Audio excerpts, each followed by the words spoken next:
Oh, I need to mute this stream. Hey, what's up, everybody? Welcome to Not Theorios. What up? What up? Thanks for tuning in.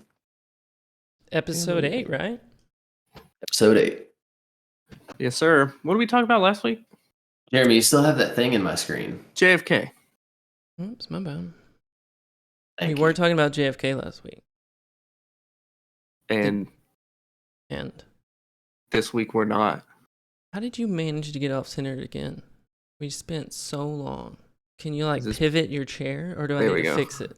No, I'm there. Or are you Who gonna are you talking stay in to? one spot, or do I? Shitty producer. It's because you're I'm in so the middle. zoomed in. Everything's All right. fine. If you're listening, the middle. All right. Cool. All right, so we're talking about Nikola Tesla.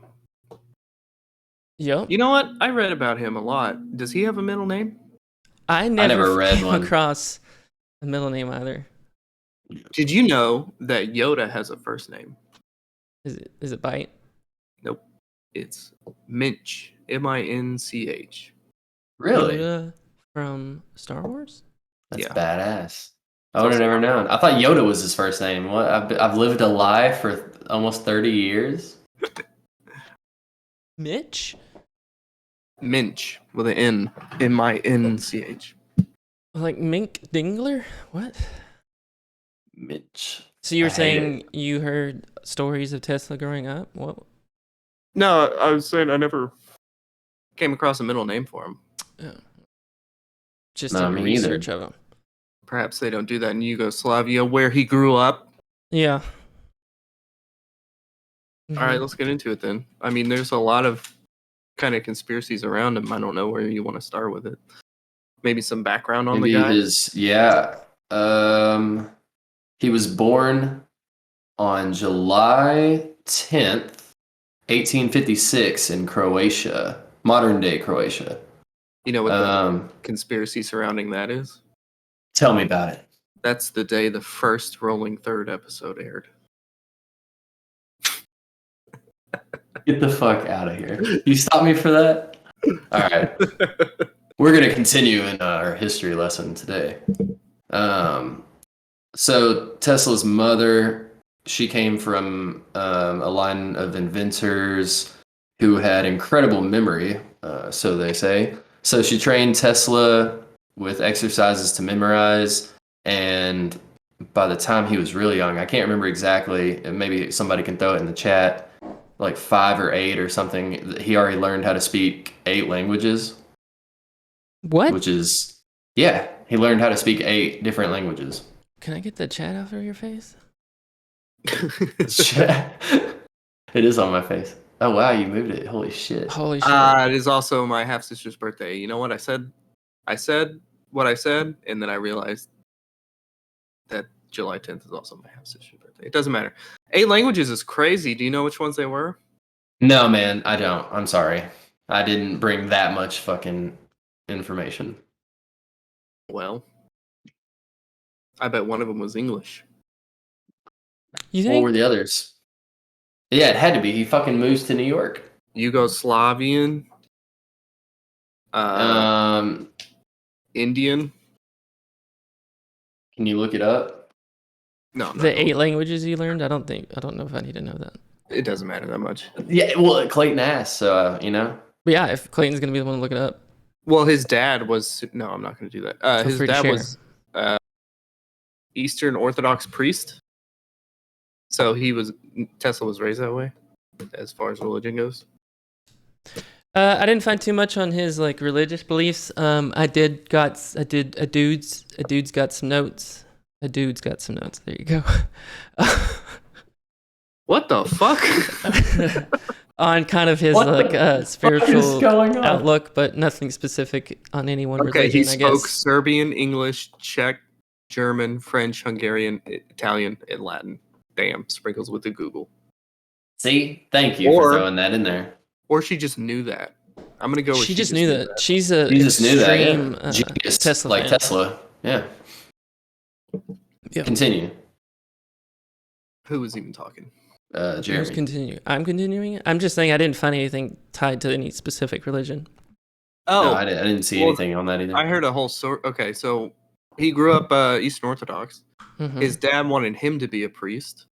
Another little tidbit of his life is he had a brother named Dane, and when he was 6, he spooked the horse his brother was riding, and it bucked him off and then Yeah. trampled him to death. Yeah. And that kind of messed him up his whole life. But that wasn't the story I was supposed to tell. Later in life, he got cholera, so he was like bedridden for I think 9 months or something like that. Yeah, When like was that? 9 months in bed. He almost died a couple times from it. And his dad, who was the priest, who wanted him to be the priest, said if you come out of this cholera thing, if you beat it, then you can go to school for engineering instead of becoming a priest. And so he beat it and became an engineer. If you overcome it, you could do what you want. So if he had died, would it have been affirmation for his dad? Like, oh, he should have been a priest. I don't know. Let's call him and see. So hold on, back up. When he witnessed his brother die on the horse,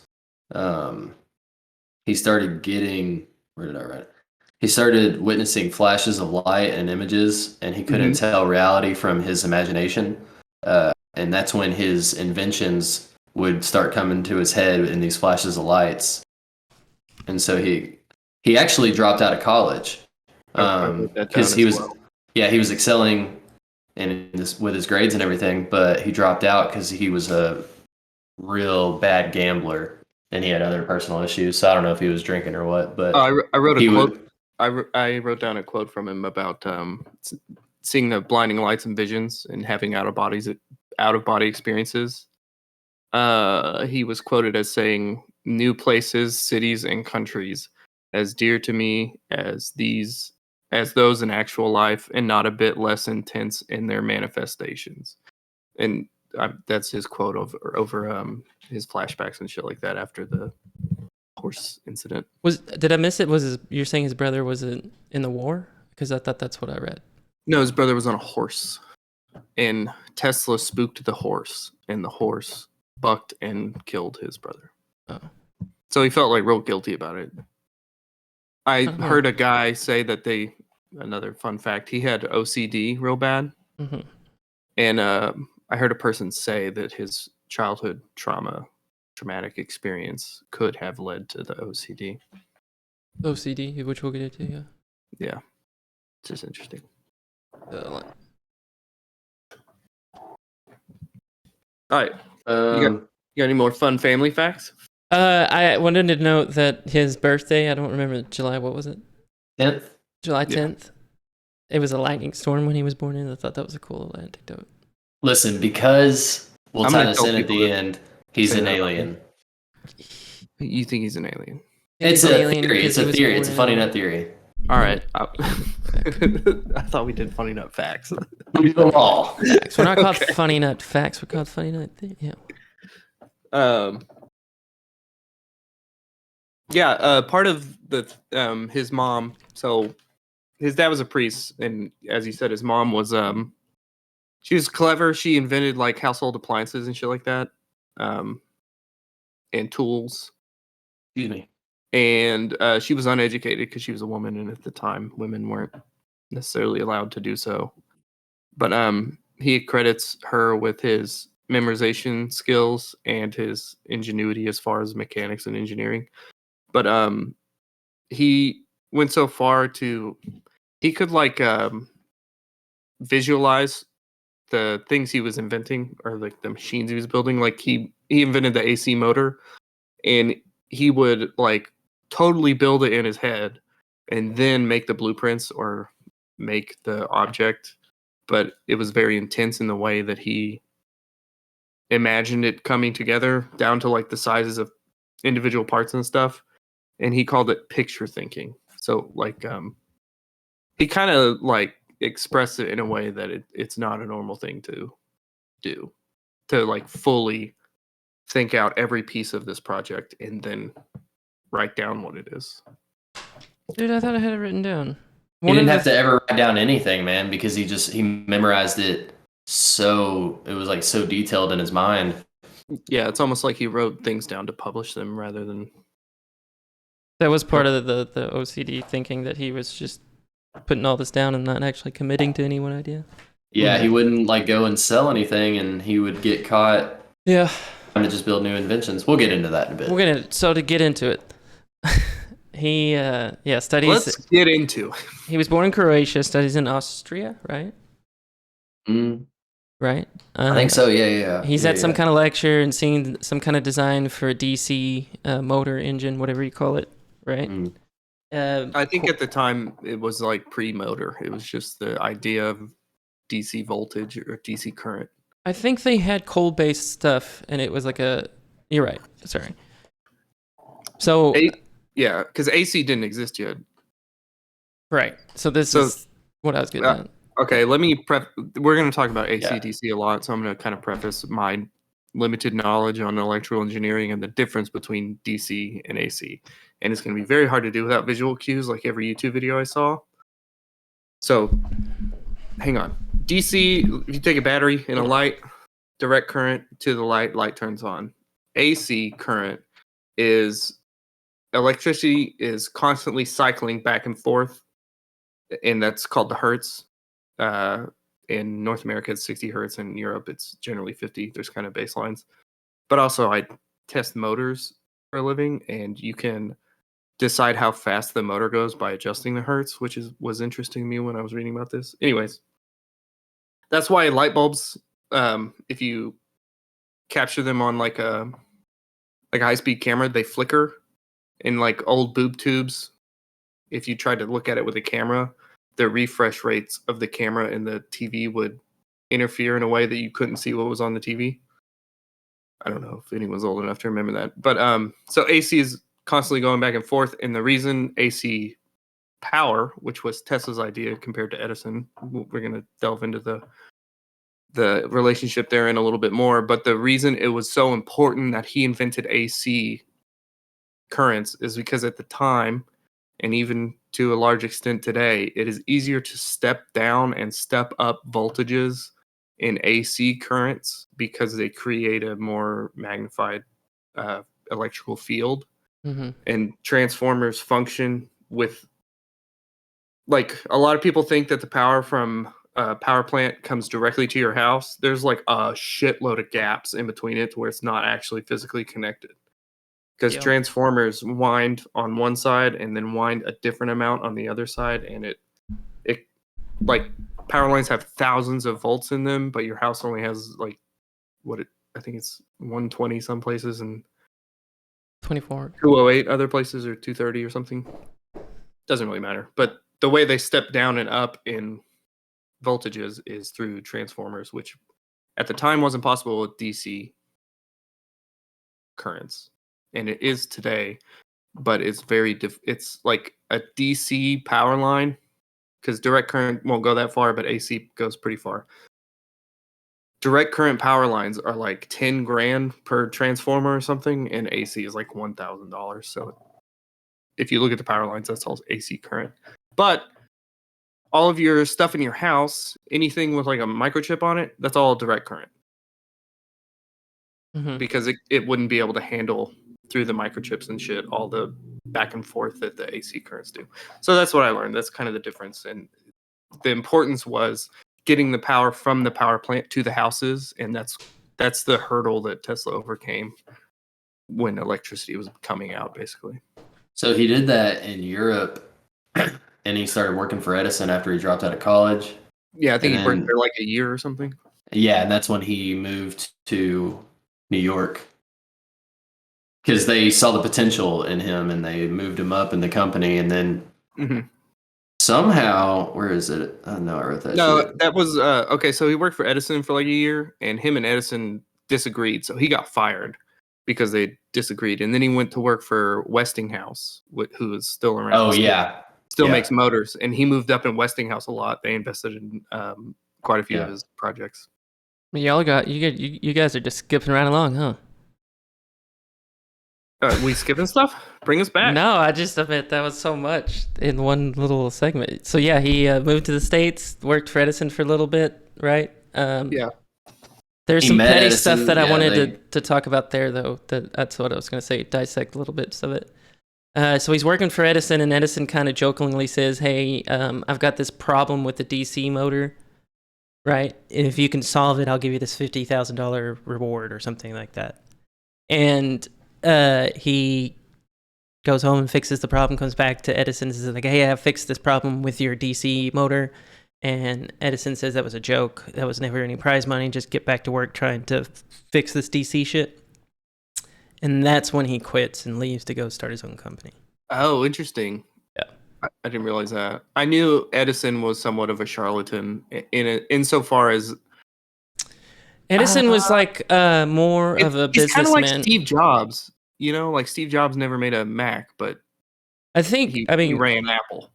I think Thomas Edison invented a lot of stuff, and I think he was a smart guy. I think more so than Steve Jobs, probably. I agree with that, but his role further down the line was he was not. He took a lot of his inventions from other people. You touched on that too.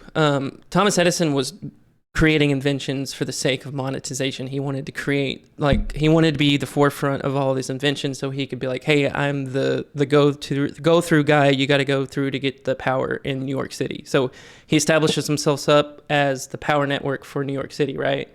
And he's got JP Morgan people backing him, saying, hey, it's got to be DC current, because that's kind of where he put all of his eggs, I guess you want to say. Yeah. And it's like a pride issue too at that point too. Like he's invested so much in this superior. What's the word? This I don't know. Inferior. There you go. My bad. Inferior technology, which was the DC current, right? Well, to your point, what you were saying earlier. I wouldn't call DC inferior. I would call it different applications, and where they were with electricity at the time, yes, it was inferior.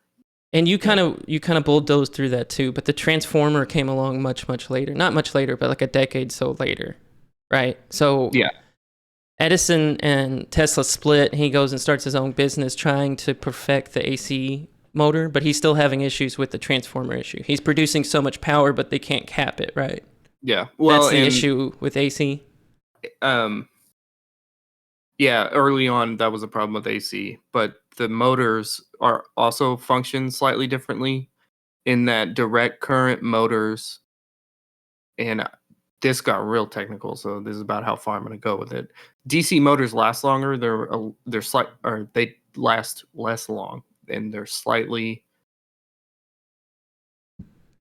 they're more efficient as far as energy usage than AC motors. But AC motors are a little more, like, I think you can run more power through an AC motor and create more torque or whatever than a DC motor.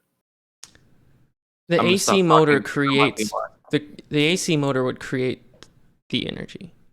I mean, you use like the Niagara Falls, which I was going to touch on. Like you use the Niagara Falls to power a power station, but it's driving this AC motor. And we're going to get into that too, that they ultimately decided on the AC motor over the DC motor, but it was all dependent on that transformer that you kind of bulldozed through, which I wanted to touch on too. Okay, yeah, sorry. I didn't mean to bulldoze. No, you're fine, dude. You're totally cool. Accusing me. We're doing what we have to do. But and just to picture the difference in the motors, like a DC motor would be like the motor that powers the wheels in an RC car, but an AC motor would be something that's in like your AC unit at home. It might be an ECM. There's a just I'm gonna leave it there. Yeah, you want to get into it? Well, I mean that's basically it. Like DC motors are not quite as powerful, so their applications are important, but they're less substantial requirements to put them in. I think the cell phone stuff was a good example. Like the network in your phone is a DC current. Oh yeah. Like a Nintendo. But if you're intending to power an entire nation, the AC was the way to go. And it's ultimately the way that they did go. We are still using AC motors. Yeah. Right. But it was kind of hinged on that transformer innovation, which I wrote down the year, but it's going to take a second to find my notes. But I'm trying to say that came after the split with Edison and Tesla. Yeah, because the problem they're having is that if you lower the voltage and try to send energy through, the resistance becomes more important, and you lose a lot of energy and heat when you do that. So instead of a power line, it's going to look like a toaster coil. But if you allow it to have just all the wattage in the or voltage in the world, then it reduces the heat. It reduces the resistance of the wire itself. But to do that, you have to have a transformer to step it down from 1,000 to Right. 120 in your house or whatever, or 230. Right. It wasn't feasible when he joined up with Edison, but the innovation came later and allowed Tesla to do this, right? Correct. And yeah. so the Niagara contract that I kind of touched on, there was this contract up for grabs who was going to build this power station using the Niagara Falls, the dam, right? Like who gets the contract to build that generator. And so Edison actually went to his board, which at the time was the Edison Power Company or something like that, right? I think most people know this story too. Edison Machine Works? No, it was like the Edison Electric Company. That's what it was. Edison Oh. Electric Company. And Did so he not become GE? hang on. You're interrupting my story. Okay, I'm sorry. You want to do it? No, I don't know it. So he goes to his board and he pitches to his board the idea behind like a DC power plant. Like he's like, here's my direct power plant, like the direct current power plant that I'm going to run power to like the most local city or something like that, because it has to be local because the DC current, it can only go so many miles or something like that. Yeah. And at that time, his board is like, hey, you're not keeping up with the times. Like this transformer kind of came in and wiped out the technology that you're speaking of. You're gone. You're fired from the Edison Electric Company. We're rebranding. We're now called General Electric, but you're out. We're going to go with this different pitch. And I think they pitched to Niagara, and they ultimately got turned down. But the person that won the contract was the White House guy, the Wittenhouse guy. I can't remember his name. What? The Westinghouse? Westinghouse Electric Company was like, won. wait, what? The Westinghouse Electric Company won the contract for Niagara Falls Power Station, and using Tesla's AC current. And Westinghouse still around. They partner with TECO, TECO. I didn't get that far. They actually make quite a bunch of stuff. I use it at work, so that's just some knowledge I happen to know. And furthermore, one quick note on what's his name? Westinghouse. Westinghouse. When Tesla was pitching his technology to all these investors, him being one of them, the contract that they agreed on, what acquired the rights for that guy was Tesla and him agreeing to a contract that he hits so much per wattage or something like that on the dollar or something, and that agreement ultimately ran him out of money. The railroad guy, the Wittenhouse guy, Westinghouse guy. Ended up running him out of money where he couldn't sustain the Westinghouse. God damn it. Westinghouse, he couldn't sustain the electric company. Right. And Tesla just tears up the contract, says, don't worry about it. It was like millions of dollars. He's like, hey, I'd rather this technology go forward and this be the way it's done. And tears up his contract. And as we'll get to, he I was about to say, because it's like way later in his career. Yeah, but towards the end of it, he starts like actually literally dying of poverty. Well, that's kind of what I wanted to get into, and you're going to probably love it, but like his motivations being like altruistic and stuff. Yeah. And like you hear about the Tesla death ray. I was going to touch on this later on, but there's one of the big things that pop up when you look up Tesla is this death ray that he would build over a city, and it would just shoot electrical beams at incoming missiles and stuff. Mm-hmm. It shot ionized particles 270 miles an hour up to 200 miles away. The propaganda called it a death ray, but in his notes, he called it a peace beam. Well, yeah, and a peace ray, I think. Peace ray, peace beam. At first, in the media, it was called a peace ray, and then it was... Oh, I thought it was his journals or something like that. I think it was him, and the first story was peace ray, and then all of them after that was death ray. But he had an interesting argument for why he built that, because he did build things through altruistic means, and No, that's what I was gonna say. The motivation behind it was to end war. Yeah, right. He was like, if everyone has this iron curtain, particle beam safety mechanism. And then later in life, he was like, what I failed to realize is that any defensive thing you build will be used offensively. And so, like, I think in his older age was like, I don't like that idea anymore. Basically. I mean, it was an interesting concept going into it. If everybody had just the best defense, then you couldn't really attack anybody, right? Yeah. But I'm sure there'd be other ways. I think there's a Star Trek episode on that. So where are we at in his life? Do y'all have anything next? Because I'm about to get into him falling in love with a pigeon. Dude, no, I still got some stuff on That's Edison. way later. I still got some stuff on Edison. So That's way later. Yeah, we still got a bunch of stuff. Okay, let's make this the Edison section. Then I was gonna name this episode "Current Wars," and that's what I was gonna touch on. So the big fight between AC and DC, Yeah. a lot of it was driven in the news and stuff like that. You hear stories of Edison. I'm not gonna blow myself up for this, but Edison like killing elephants and shit like that. Oh, hold up. Yeah, I got some he shit actually on that. he killed a prisoner. Also. So that's what I was getting into, and I like to kind of do a little bit of theater and get there. But go ahead. No, I don't know the whole story. I'm just gonna. I know some from what I found.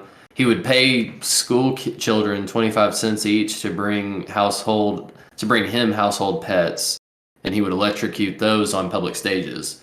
And then it progressed, and then it was a horse that was in public, and then it got all the way to where his film company made a short film in 1903 called "Electrocuting the Elephant," and they killed Topsy, and they sent correct me if I'm wrong, but I think it was like 6,000 volts straight to her, and she just like instantly fucking died. Yeah. So his motivation behind doing a lot of that was proving how dangerous AC current was. It was to drive the narrative that you can't go forward AC because it's so dangerous. Watch me kill all these animals. Well, yeah, and the saying it's not the volts that kill you, it's the amps. That is a testament against DC current or DC, I think. I mean, obviously in power lines, there's so much energy going through those, but it's really high voltage. And the higher you make the voltage, the lower you make the amperage. You will die if you touch that, so don't. It's an incredible amount of energy running through those. Yeah, don't play with electricity, John. But DC is, at the time especially, wasn't variable in what aspect of the current you're altering. So in AC, you can make it real high volts, lowers the amps a little bit. But in DC, it was like, this is the current you're getting. If you touch it over here, you're dead. If you touch it at the end of the line, it's going to feel like you static shocked someone. Jesus. I also learned, okay, give me one more minute. They always say that electricity flowing through a wire is electrons moving through the wire. That's not really how power works at all. The electrons in the wire move like 1/10 of a millimeter a minute or a second or something. They're like barely moving, especially on the scale of molecules or electrons or particles, I guess would be the right word. It's actually the electromagnetic field that runs around the wire that is transmitting the energy. Dude, I'm sorry, keep going. And so, if you really dig deep into this, there's a guy, his name starts with an H. I can't remember his fucking name. Doesn't matter. He discovered that the electric field and the magnetic field run perpendicular, and then someone else figured out it all goes in the same way, in the same direction. And that's how they came up with transformers. And to come up with that, you have to understand that electricity didn't flow through a wire, it flows around it in a field. And so when they laid the first transatlantic telegram lines, they surrounded them in iron so that they could last on the bottom of the ocean. But the iron actually created interference, so they didn't work at all, and they had to totally redo it. Because iron has a magnetic property? Yeah. It's Dude, conductive, yeah. There was some shit that I was saving for later too, but there was an experiment I wanted to try. So If you take the circumference of the Earth, right, and the time it takes light to travel around the circumference of the Earth, it's like seconds, if not minutes, I think. It's not No. minutes, it's seconds. It's less than seconds. From, like, if you took from Texas and you went all the way back around to Texas, it's less than a second? It's like the amount of time it takes to get to the moon Mm-hmm. is like a second in light. All right, I'm going to Google this. Somebody else Google this while I'll tell my story. It's not zero time, right? No, Okay. it's measurable, but it's very small. So the Earth is like this giant object that takes light a little bit of time to travel around, right? This is the Right. tiniest object I could have chosen for this. I don't even know what you're holding. Yeah. A pick. It's a tiny little Or- pyramid. It's oh, not it's a a pyramid. pyramid. It's not a pyramid. It's whatever the three-sided one is. Pyramids have a base of 4. That's Oh. no, it's a triangular pyramid. The point is, so one point right over here, and then the other point, they You like. playing D&D, dog? Why do you have I'm that? gonna use my phone, right? So this point is, say, the North Pole, and this point's the South Pole, Okay. and they move in space. Okay. That Yeah, is planets. that is a different. That's 7.5 times in 1 second. That's pretty fast, John. Thank you. But I'm saying that tilt takes 0 time. The translation of data between the two. The planet shifts simultaneously. It doesn't take like a wave for the planet to shift, right? It's just this planet shifts all together in one unit. The unit is the key point. I can shift my phone and it takes 0 time for that point to move in tandem with this point. They move in tandem. I got you. That's the point. What are you relating that The to? North Pole and the South Pole move in tandem together with Okay. no understand. time difference at all. I understand. The Now- information being conveyed between the two Now, points. take us back to Tesla. I'm going off of what you were just talking about, What was I talking about? dude. I can't remember what you were talking about, but it led me to be what I'm talking about. Oh my god. But the point being that defies the laws of matter. I can tie it back to the laws of the. Oh, no. Okay. So you're talking about that electricity doesn't flow at the speed of light. Right. It's It's another like element that we don't fully understand, and I would say we still don't fully understand. Yeah, because the ways around it is like That's the experiment that I was trying the to. experiment I saw. I think is probably what you're talking about. A guy had a light bulb here and a battery 5 feet behind it, and said, "I can stretch this extension cord as far out as I want to, like halfway to the moon and back." And it's not the rate at which electricity goes through this cable. It'll be way faster than that because they're this far away. And as soon as you magnify the wave, it can like reach without going through all the cable. That might be different than what I'm talking about. I don't know. It sounded like pseudoscience when he said it, and maybe I didn't. That's fully how I understand. felt whenever I read this online about that tiny little shift that it's happening simultaneously, but it's no time at all between the two difference. And Yeah. the thing that was blowing my mind was that the Earth is a giant thing. The experiment is how long does it take light to travel around it, but that's no time at all. If you do that same experiment with the solar system moves the same way. Mm. And then if you do the same thing with galaxies, they all move like in tandem with each other, defying the speed limit of light. Like this is happening over here with this one. I understand what you're saying. I mean, you could bring it down to a pin. So like you're saying North Pole, South Pole, but if they're if all you're talking one about unit. It's all both one ends of structure. the pin, Yeah. it's this point is moving at the same rate this point is. Yeah. I understand what you're saying. It goes Which more in- beyond that by saying like the information on this one to make it move is being translated to this one over Yeah. some other medium than time. That's the point. Well, and so conversations like this, which are hard to follow and kind of don't even make sense, are going to happen a lot because with Tesla, he was like, that's kind of just what he was about. I did, instead of going like, when he was 6, he did this, blah, blah, blah, blah, blah. Mhm. I kind of went into like his thought process.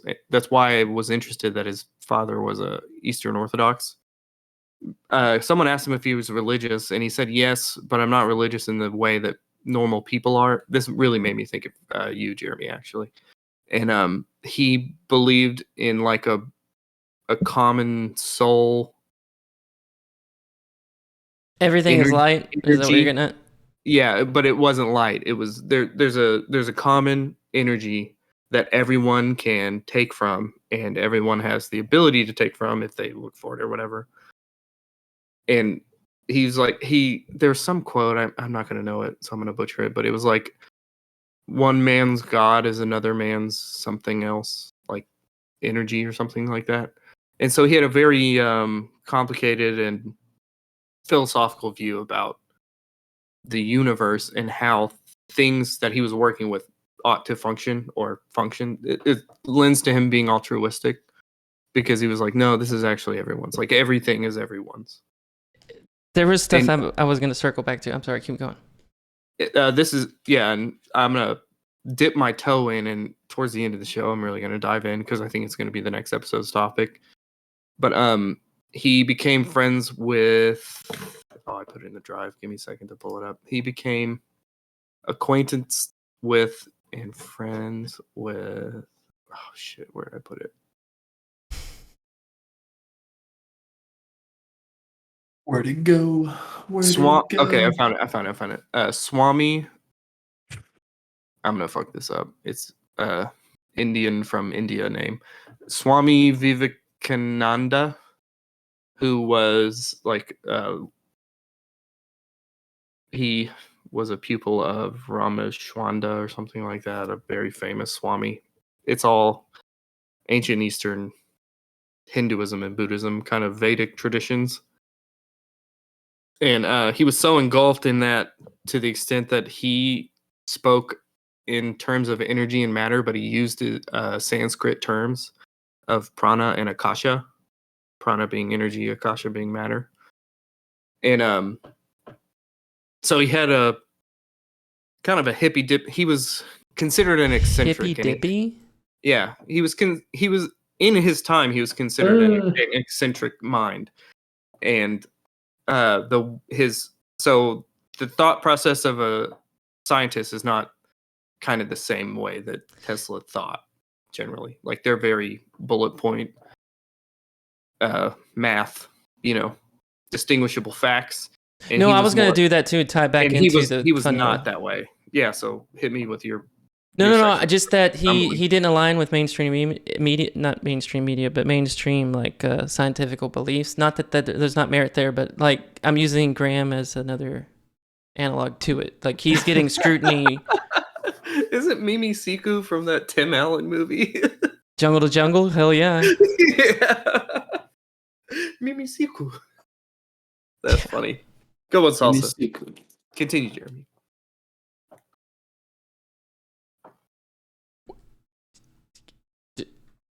What? No, that he was like Graham Hancock in the sense that he was like challenging the mainstream narrative rather than just like being another cog to it, right? Yeah. So, and I think Graham Hancock can come off somewhat combative, but I think Tesla was like just totally uninterested. Uninterested in what? Well, obviously I didn't know him, but he came off as disinterested in any type of like pushback. Like, he was like, no, it works. No, yeah, he was just set out determined to do it. Yeah. Yeah. Well, yeah. It works good. And the way he lived his life, like, apart from money and shit, like, he wasn't, he seemed to have very little ego about what he was doing, even though he transformed modern society, He just had a passion for science. That's all it led down to. Yeah, but if I created AC currents and changed life for everyone on Earth, I would be a dickhead. But he's different. Like that's what was so crazy about him, is he didn't take the easy route and become a billionaire like JP Morgan and Edison and any of those people. Oh yeah, so let's get to here's a segue. Yeah, we've got enough time in. His free energy idea was the tower, right? Yeah, so yeah, that's kind of tying us back into it. He was funded. This is the segue. JP Morgan funded that project. Hang on. That is the what tower? The Wardenclyffe Tower. That is after he moved to Colorado. So I wanted to talk about Colorado too. Yeah, this is Colorado Springs. No, Wardenclyffe is Rhode Island, East Coast. Oh, okay. Well, then I'm talking about Yeah. East Coast. So we'll make is Colorado first. Colorado, Yeah, it's Colorado. New York, Colorado, and then back to the East Coast. Wardenclyffe. Okay, take us to Colorado then. We'll come back to If anybody has Wardenclyffe. seen the movie Prestige, that's where a lot of those scenes takes place. Where I can't remember the characters' names or why I'm on this screen and not this screen, but David Bowie. David Bowie plays Tesla. It's a good movie. You should watch it. I'm not going to spoil anything, but it's got Christian Bale and His name is Jareth. Jareth. Cute Story. He wears gray pants. He's being tracked down by a young woman and a troll named Hoggle. Is this the That's right about movie? 85% true. Okay. Oh God, sirens already? Oh, hey, I know you're on house arrest, but No, I'm close to the road, man. Sorry. There's a firehouse down the street. Firehouse. There was a fire in his lab in New York. Something caused him to like get pissed off with New York. He said he was too like claustrophobic or something, so he moved to Colorado, right, to do all these experiments. Okay. And here is where I think he kind of like really just goes off the deep end. And most of the stories is where he gets lost in mainstream and kind of like goes off into the tangents of like, this is just a crazy old guy out here in Colorado. Yeah, so 45 minutes in, this is where the conspiracy started. This is where he starts talking about. I think the conspiracy started back with J.P. Morgan and Edison about a decade earlier. That's why I was touching on that. I think there was some ulterior motives there with Edison and J.P. had to Morgan. be with JP Morgan, dude, his dirty ass. Yeah, but J.P. Morgan comes back into the picture with Wardenclyffe Tower, but you got to put Colorado in between that. JP Morgan got a dirty ass. He got that dirty ass. Hey, what would mayonnaise Google? JP Morgan full frontal, right? Yeah, probably. I called you out, mayonnaise. Yeah. So Colorado Springs, he builds his first tower to create free energy, correct? And He went out there with a lot of intentions. So he wanted to experiment with creating wirelessly transmitted energy, right? So that was one of the ideas. And we're gonna have to. I don't know if y'all got to this, but the connection between Tesla and the pyramids. No. yeah, but I think I got there in a different way. Oh, interesting, dude. What I was reading, it made me think the pyramids were just giant Tesla towers generating electricity. Yeah, no, I did read that he had like actually saw a video of Graham Hancock commenting on Tesla, Yeah, I by think the way. that's probably the same one I saw. Yeah, but in that he believed that they were like giant, basically energy rods that just dissipated energy to where anyone would need it, or electricity specifically. It doesn't necessarily generate Badass. energy. It just kind of harnesses. The Earth is a giant AC motor, and we didn't get too technical into what it is, but if electrical AC currents are driven by magnets, there's somehow magnets involved. That's what I was hoping you touched on that, but I don't think you did. I didn't, but yes, you're right. Electrical magnetic field. That's the AC motor involves manipulation of that, and it's like an alternating current. And you touched on it earlier. So the DC current creates like an electrical wave that comes out of it like this. I'm going to go horizontally, not at the camera. The alternating current idea was that there was gaps in between it where it was less efficient. And the AC current creates an alternate current that is the opposite of the other current. So there's constant electrical current. Yeah. That was a key difference too that I wanted to point out. Okay. Anyway, And so so- he moved. Yeah. So AC currents function with magnets, and he believed that the I think they both do in a pyramids way. probably, but the electromagnetical field of AC currents is more pronounced, as far as I'm aware. And he believed that pyramids function in the same way with electromagnetic fields to dissipate energy. Is that what you're saying? They were tools to harness the energy created by the Earth. Okay. So if you think of the Earth as a giant magnet, a giant AC motor, it's creating an energy. We just don't have a way of tapping into it. And I think Tesla, Right. that's what he was experimenting with, is how to tap into this stuff. Yeah, because I read a few quotes where he was saying like there's an infinite pool of energy constantly surrounding us. Dude, that there was quotes we of can him tap saying into. that he could turn the Earth, and I think he meant this metaphorically, but he could turn the Earth into a second sun. And by the metaphor, I mean like producing energy comparable to the sun. Yeah, but I understood it as like Not I comparable kind to of the sun. I interpreted it perhaps more like dark energy in the universe is like most of the universe that, and we don't know really what it is I was gonna get because into that too, but keep we going. don't have a way to measure dark energy. I understood that his free energy invention more tapped into that because the way he talked about it, like it didn't involve needing the sun, and it didn't seem super physical as far as like a motor using the Earth might seem. But I guess if he's using the potential Earth of a planet, I didn't. I think I might have read that differently. The Earth, there's no change in the Earth or anything like that. It's just No, I already know, I know. there. You're just tapping into it. He's right, but I thought he was tapping into cosmic energy, and by cosmic, I interpreted dark energy, the power of the universe, not necessarily the power of the planet. I was gonna get into that too. So before he came over to the States, he was doing lectures in Europe, I guess all across Europe really, but he was giving lectures on his idea of what not solar systems, of what atoms he theorized would look like. So he came up with the idea, I don't think he came up with the idea of atoms, but he said if there are atoms, I believe they're going to operate like little solar systems. Yeah. So he's giving these lectures in Europe to these students, these pupils, and then they go on to further like physics. And so by that I mean there's a scientist called, I think it's Neil Bohr. He created the not the modern model, but one of the first models of an atom. Mm-hmm. And it was based on the lectures that Tesla gave in Europe. Oh, wow. interesting. So he listens to these lectures by Tesla, goes over and does his own experiments, and then discovers there were issues with the Bohr model. I didn't study this too much. This is just something I'm remembering from high school. But when I said the Bohr model was one of the first models, I think it got reinvented, like redone. I think he missed something big, like neutrons as a whole or something. So that's kind of what I was getting at. So I don't think it was a direct pupil, but one of the shoots off of this is Einstein. And when Einstein was coming up, he was saying Tesla was the smartest man he knew. Yeah, he's been quoted as saying that Tesla was the smartest man on Earth or whatever. And we're gonna jump back into this towards the end of the show.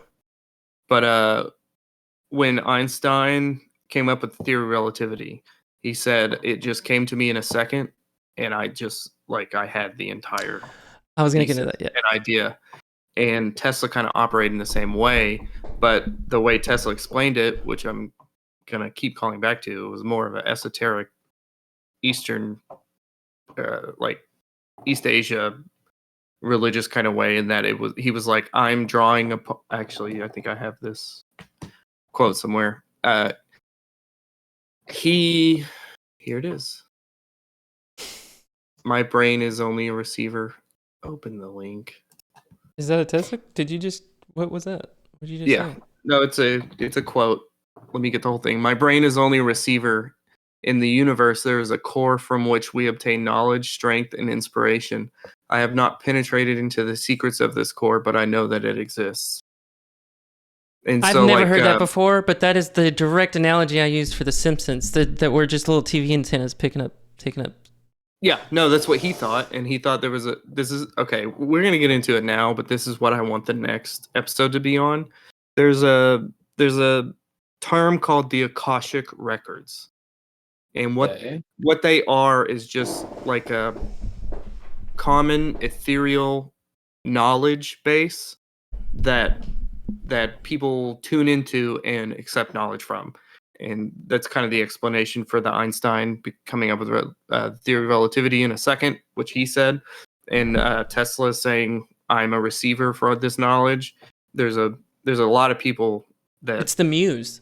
Yeah, it's the basic idea of a muse, but it's like a universal muse. And the idea goes so far. I didn't get into it because we're talking about Tesla, but I know that there was a study. Gotta come prepared. That two people created and like an experiment of sorts, in which they noticed that there were like 148 different major inventions that simultaneously different people had discovered. but almost at the exact same time. And so they were trying to I don't know, decipher if inventions are inevitable because the Akashic record is allowing itself to flow out it. What is the I'm sorry, read through that again. What's the Akasha record? It is a universal Do you have a link or knowledge. something you can share? I mean, you can probably Google it. Here, I'll Google it and share a link with you. But why? What do you think about it? Because this is the stuff that really reminds me of you. In that, I haven't. This is novel for me, so if it reminds me of me and I'm having an epiphany about it, it's because I'm like, yeah, it's no, because resonating. you tend to think that everything is one, and like things of that nature, that like we're all related in some. Acoustic? Oh, think it's okay. I might have heard about this. Honey might have. Akashic. The I think Akashic Honey. records are a compendium of universal events, thoughts, words, emotions, and intent ever to have occurred in the past, present, or future in terms of all entities and life forms, not just human. Yeah, so Akasha is the Sanskrit word for ether or sky or atmosphere. That was you were touching on it earlier, but there was Einstein when he publishes his relativity 2 points. But when he publishes his relativity, he's saying that the Earth is the space is a fabric, like it's tangible. It's like he's giving it properties. That's what he's doing in his theory of relativity. Is he's giving space these properties, and there's a falling out at that moment between Tesla and Einstein because Tesla's like you can't give something that is nothing property or something like that, basically saying like you wouldn't define God, like what are you even doing here or something like that. But it was more scientifically and more poetic than I just did it. But it was his and that harkens back to Tesla's like universal beliefs or his philosophical beliefs that the universe is God in a way, that the universe provides in manners that science can't explain. And he even went so far as to say the second that science starts focusing on things that are unexplainable like that, like like borderline pseudoscience, that's when it'll progress the most. And it's interesting coming from the guy that progressed it the most. No, it's an interesting analog back to Graham again because he had something that was going against the rhetoric that was Einstein, and he got a lot of pushback on it, right? Yeah. Well, and even so far as like they both study their craft differently than the rest of the mainstream. Like Graham comes at science as a journalist, and he's just collating information and putting puzzle pieces together. And Tesla wasn't. I mean, obviously he's scientific and pretty brilliant, but he's his approach and his thoughts behind it and his altruism and the manner in which he thought the universe functioned is so diametrically opposed to a traditional scientist, like a guy like a businessman like Edison. No, that was one of the reasons they had fallen out, right? Yeah. And it's just interesting. And so I think I really want the next episode to be on the Akashic record because there's kind of a lot more to it than I even thought. It gets into quantum entanglement in that like electrons can store energy, and they can be the experiment where like the second you viewed something, it disappear or it'd be somewhere else. Does that make sense? And that so particles can be literally everywhere at one time, theoretically. Hey, you remember one of the last songs we record gets that deep? Do you remember one of the last songs we wrote as Forestry? What was the name of it? Everything All at Once. Is that what you're talking about? That was my idea behind that name. Yeah. That's cool. No, so I was I was reading about some of this and like texting Honey simultaneously that there was like crazy that he was subscribing to some of these beliefs. I was saying the law of one stuff, and I think I mentioned it on episode 1, but I think that episode is lost to the ether. Yeah. No, Akash. You right back, the Akash. Yeah, that's meta right there. But no, they you're saying that they are credited to the idea of the ether, kind of more so, maybe.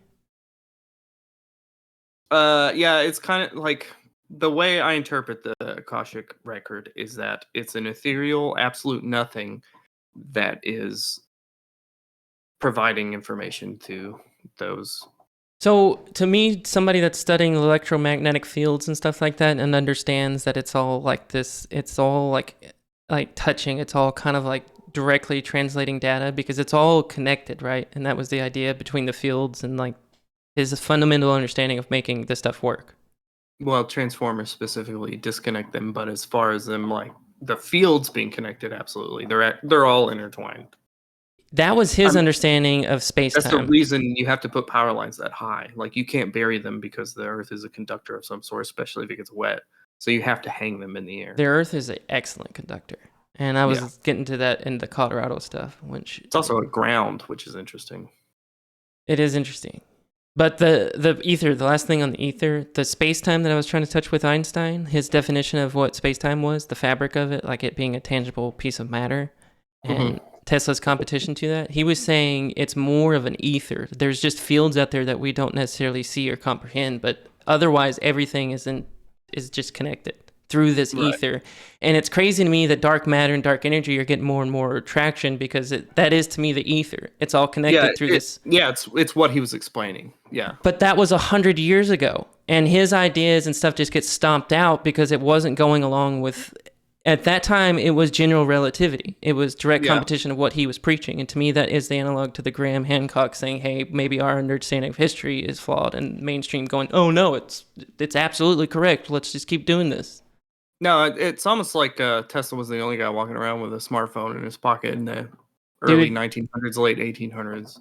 As far as what his like, how far he would push the boundaries of like what was possible at the time, or like even theoretically possible. Like, there's kind of like a relationship between how far we are scientifically and the theory that will build off of that, because you kind of have a baseline of what's going on, and then you can build off that. That's why they thought we were going to have like flying cars in the 50s and 60s or whatever.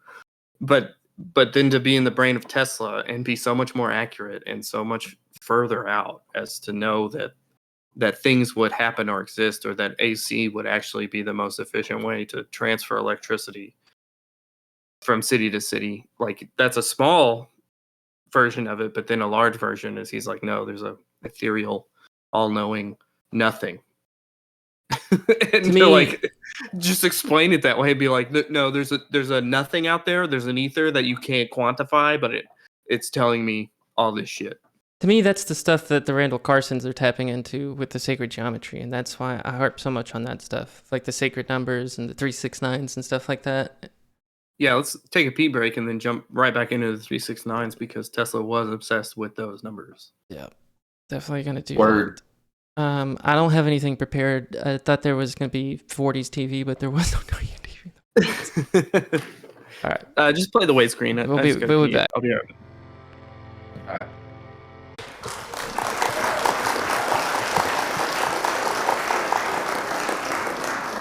All right, so we left off at Tesla is obsessed with 3, 6, and 9, the numbers. Mm-hmm. Do you want to get into the extent of his obsession? The extent of his obsession? Like renting hotel rooms that only were divisible by 3? Yeah. That kind of stuff? God damn it. That'll fix it. And he would go on daily walks, which were so fucking far. Yeah. But they were also always divisible by 3, 6, or 9. To like 18 kilometers type shit. Say that again? My bad. What do you mean when you went on walks? Like 3 miles or 6 miles? Is that what you just said? Yeah, no, I think he measured in kilometers. It might be miles, but the amount he would walk was always divisible by 3. But what I heard is that they were like, if it's miles, it's 9. If it's kilometers, it's like 15. So he's like going. To me, an afternoon walk is like around the block, and then I'm back home. I just started sweating, and now I'm back. But he's like walking, and he swam every day. Like, and he would have he said he had to do 33 laps, but if he forgot how many laps he was doing, he would start over. which was crazy. That sounds like OCD. He also only slept 2 hours a night, which I'm envious of, to be honest. To be I don't quite know how you could do that. I guess if your mind's constantly going and you're like detailing your inventions to a T, like that makes sense. But yeah, I mean, like if you hear these billionaires talk like geniuses like Elon and a few of these other guys, like they say they sleep 4 hours a night. Yeah. Yeah, I keep hearing stories about Elon sleeping up at Twitter headquarters and during like heavy SpaceX days when they were making the big push with the Falcon Heavy or whatever, he was sleeping at SpaceX. I saw an interview where he had like a little bitty 1-bedroom piece of shit house right next to SpaceX headquarters or whatever. Yeah. And so eccentrics and, heavily motivated people like that, I guess, are capable, but it just seems insane. 2 hours. Yeah. A lot of CEOs have like lofts or beds in their Why do you push in the their drink offices. while he's talking? Is he even on? I don't know. Did he leave it on me and run away? I'm right here. Anyway. It doesn't matter. I was just talking about. Oh my CEOs. God! Don't do this to me, Drake. Dog, No, I was Drake. saying CEOs fucking have beds at their businesses sometimes if they're like heavy. That happens to you every episode. You're in the middle of a thought. I'm like, change the fucking camera. Jeremy, all the credit to you. I'm not capable of doing what you do during the show. Hey, you did all the No. graphics. Anyways.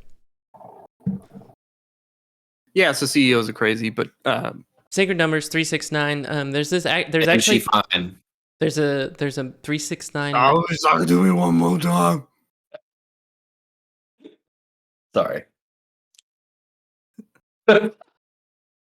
Jeremy is so frustrated. Forgot what I was saying actually. It's funny, not Cheerios. What were you saying, Jeremy? There's actually like a modern. Oh, I don't think it's modern. Logan, Holy sh!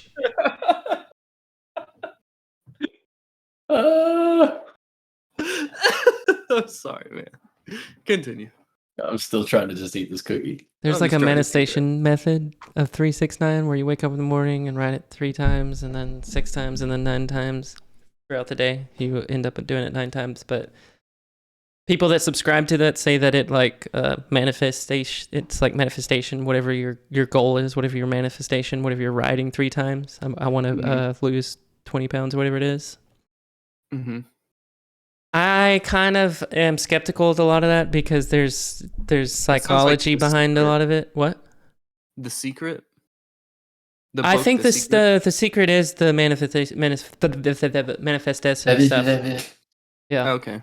Well, if you're able, okay, so like the placebo functions, and the placebo effect is real, in which if people think they're being helped, their body will actually respond in kind and then repair itself.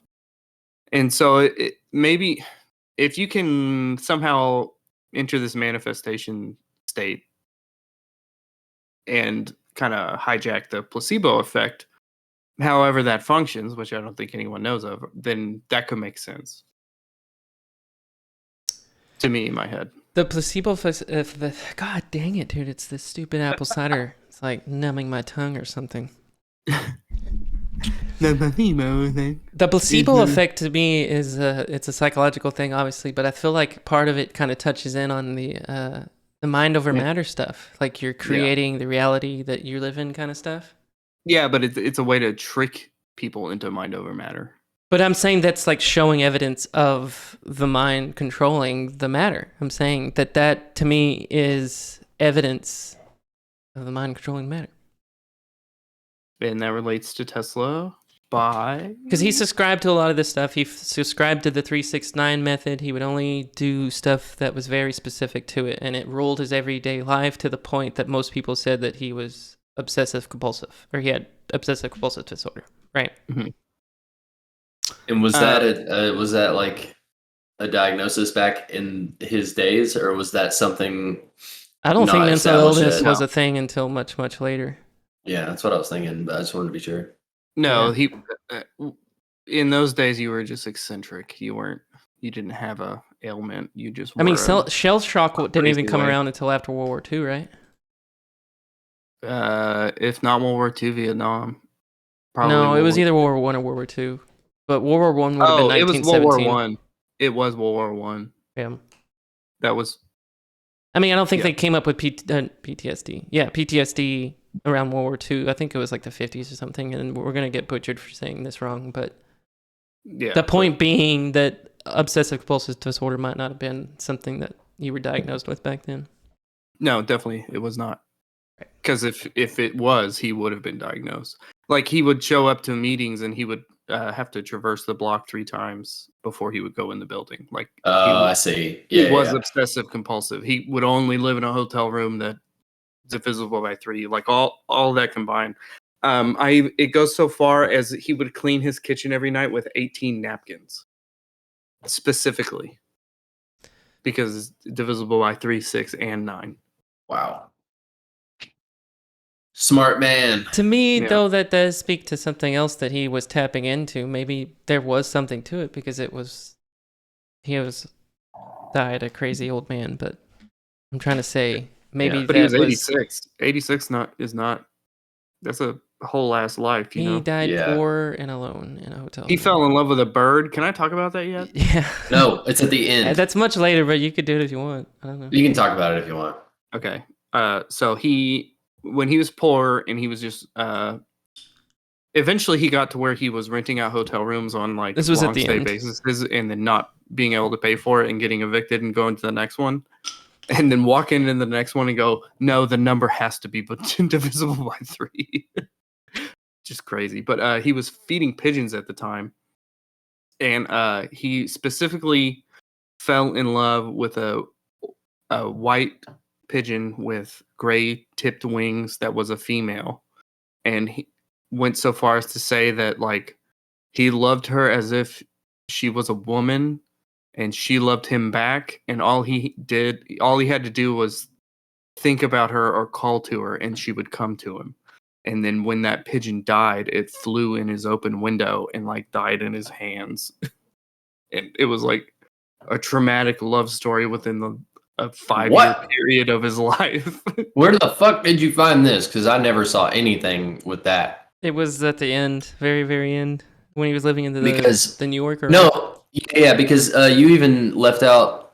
I'm not bashing you, but No, I skipped a bunch. I just had to get Well, that story out because there was a company that he like saved at one point that was paying his rent at the end of his days because they felt like he saved them. So they were like, we see he has lost his mental health and he's going through shit. So Was we'll it the pay for his Westinghouse? rent.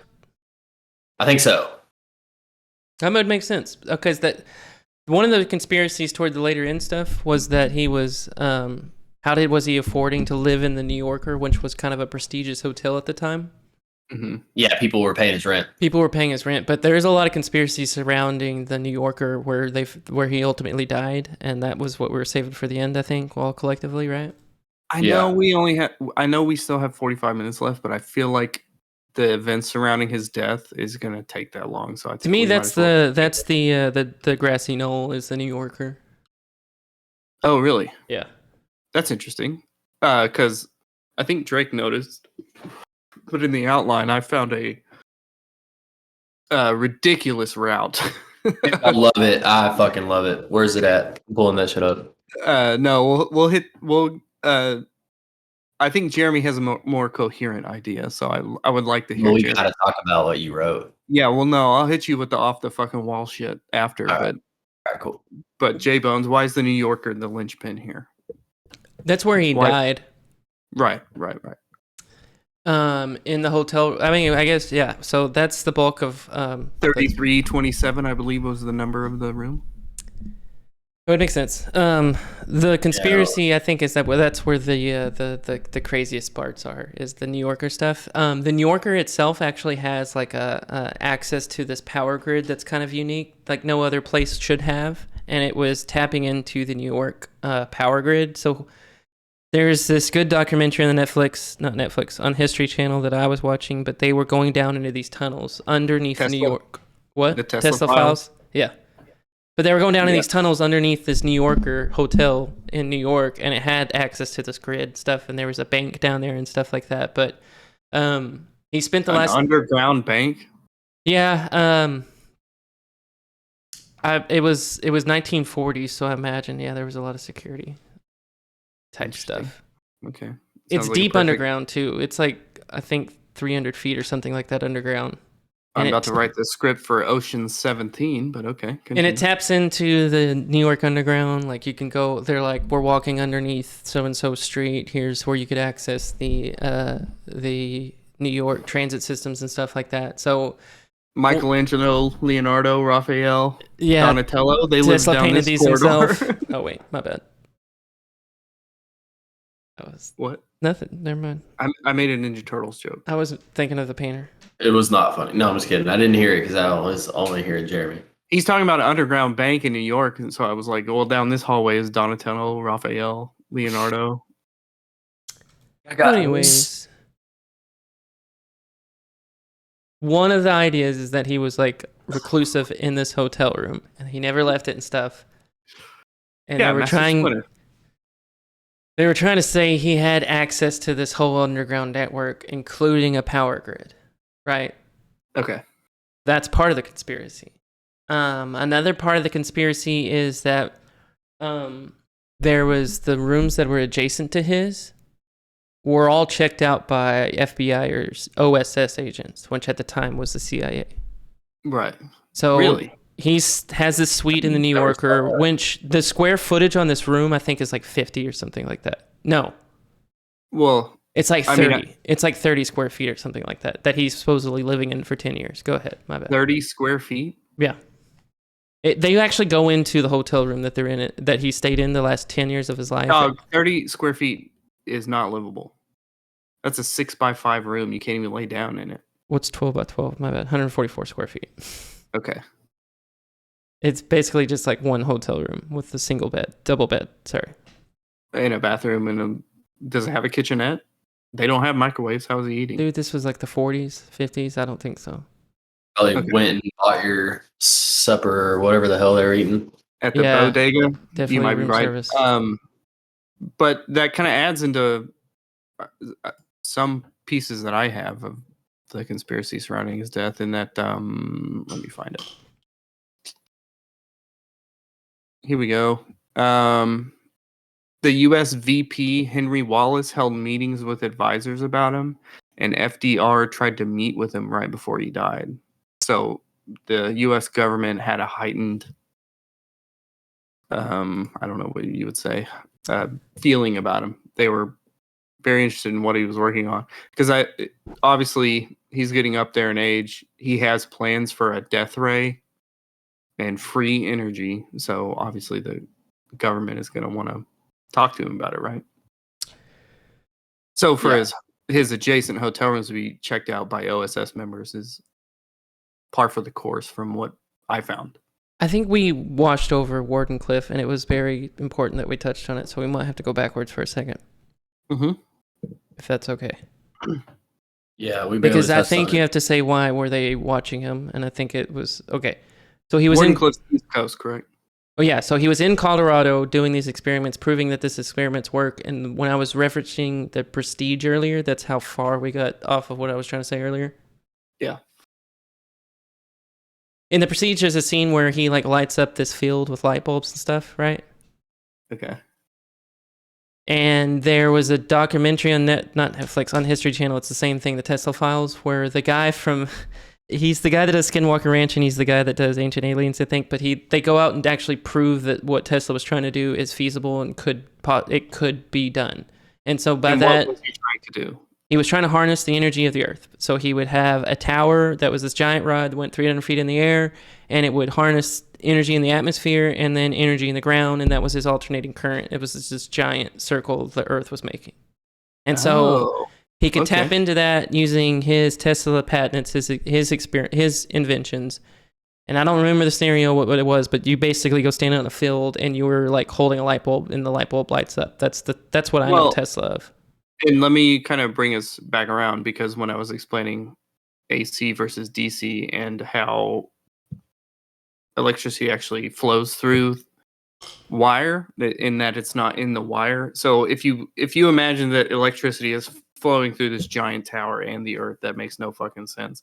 But if you put it in perspective of it's a field around the wire, and he builds a 300-foot, I don't know, 30-foot wide minimum tower, then the field around that seems a little more feasible than that amount of electricity flowing through the actual structure. So that's interesting to me.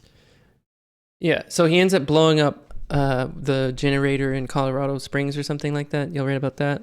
Mayor's super upset. But he does this experiment where he proves it to be true and blows up the power. What's the one you're seen driving down 35? I don't know. But anyways, so he this happens, and then he goes back to New York and gets with J.P. Morgan saying, hey, I want to build Wardenclyffe Tower for the purpose of transmitting a radio signal from New York to Paris or something like that. Yeah. And so that's what he sells J.P. Morgan on. He's like, hey, I want to build this radio tower. We're going to talk across the Atlantic, blah, blah, blah, blah. Wirelessly. Because at the time, they're trying to produce the transatlantic wireless radio. Telegraph. Wireless. Yeah. But at the time, it was telegraphs. It was Morse code. It was dots and lines, dots and dashes. Yeah. So anyways, he's building this giant tower in the purpose of what he pitched to J.P. Morgan as doing this radio signal. And I thought it was earlier, but at some point there was this Italian inventor that used Marconi. Used patents by Tesla to come up with a way to transmit wirelessly from like Italy to Paris or something like that, using Tesla's technology. Radio waves or power? It was basically the same thing Tesla was trying to do, and it was using his patents, that he had already had come up with. But Marconi is from The Dark Knight. I don't know what Drake is talking about. Yeah, no, he's the one that won the Nobel Prize from... Oh, yeah. That guy. Yeah, he's the one that won the Nobel Prize for the radio, even though Tesla invented it and never patented it. Yeah. Yeah, he never put patents on the radio, so fucking Marconi got it, and Edison helped patent as well. He backed him up financially, and Edison got paid off of that as well. And that really pissed off Tesla, because they were still beefing. It's funny that it pisses him off too, because like he comes up with all these grand ideas, like he puts them in his notebook saying, hey, like this by my math theoretically is possible, hey, you could do this, this, and this, and then never does anything with it. And then all these other people go and do something with it, like Edison or Marconi, and like develop technology and patent it and monetize it. And then he gets pissed off like, oh, that was my idea or something like that. He just didn't. Like that wasn't his motivation. He couldn't market. He could not market at all. I imagine. I'm saying it wasn't his motivation. Like he wasn't. That's not why he was coming up with this stuff. His motivation was, I'm going to come up with technology that ends war. Here, just this superpower weapon that you could end all war with because everybody's going to have it, and it's super defense. His fury comes out of. They took my idea and monetized it. Like he's not upset that the idea is out there. He's upset that they're making millions off of it because he doesn't think their intentions are. You're right. Or his, he's an altruistic guy, so he's not mad that his science works and is functioning and is patented. He's mad that the people who patented it only did so they get the cash. Get rich. Yep. It's not about what it's doing for the humanity. It reminds me. He was probably perfectly happy living in a fucking 12x12 hotel room. Dude, seriously. Mysterious.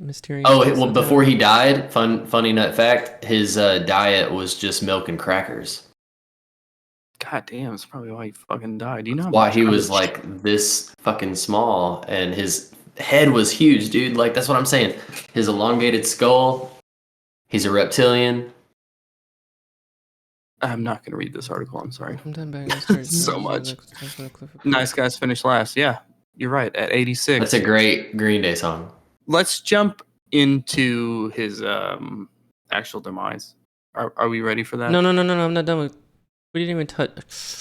Quit doing this. The conspiracy is in his death, so we need to get there. You're right. My bad. The motivation I was just saying that he was selling on J.P. Morgan on doing the radio signal got circumvented by the Marconis and stuff like that. So he pivoted and said, I'm going to find a way to transmit power wirelessly. Yeah. And that was something he had already proved in Colorado, and that's why I was touching base on the And what I tried prestige. to bring up earlier is specifically why J.P. Morgan dropped him. And there's I'm going to add a funny enough fact as well. There's a history of people who seemingly have come up with free or very low cost, easy to manage energy situations, who have mysteriously died or been sabotaged in some way. And I've got two names for you. Thomas Murray made free energy first and was threatened by quite a few people. I think this was in the 1920s. I didn't get into how he actually obtained it, but I think it was along the same veins of Tesla. And he found that his assistant was actually sabotaging him and had to fire his assistant. And it was like a whole rigmarole for his free energy situation. And then early internet, do y'all remember Stanley Mayer? He had the water powered car. Yeah. In early internet days, you could see the article and then the post on E-Bombs World or whatever the hell it would say, this guy made a water powered car and died a year later from a heart attack or something like that. Gotcha. Perpetual motion And now, machine. yeah, and now that we know that the CIA has heart attack guns, you could almost apply that to Tesla. I'm gonna say it probably wasn't because he was 86 years old, but also his heart just stopped. What kind of think about that? You just said a heart attack gun. Yeah, it's proven in court that the CIA had a gun that shot a projectile that was untraceable. They don't explain that. It's either like just the smallest needle ever or literal ice, but when it hits you, it releases a toxin that causes people to have heart attacks. I think like white oleanders and what's that shit that Walter White had in ricin. It's something like that. It's like a poison like that, tipped something that is so small or disappears that it's almost inconceivable as hitting you. So the CIA developed a gun that shot something that did that and caused people to have heart attacks. So that's it. That's fucking insane, and I hate that. It's and that's just like the scariest shit ever. And that is all to posit that if Tesla was railroaded because he was coming up with free energy, he's absolutely not the first and he's absolutely not the last. Anyone that posits that dies or is, I mean, they could be a charlatan as well. That's not inconceivable, but most of them don't end up with happy lives. We didn't touch on it, but some of the stuff with the 369 stuff, I meant to tie back to the pyramids. Like, it's based on the same fundamental geometry stuff, understanding of geometry, right? Yeah, the sacred geometry. Right?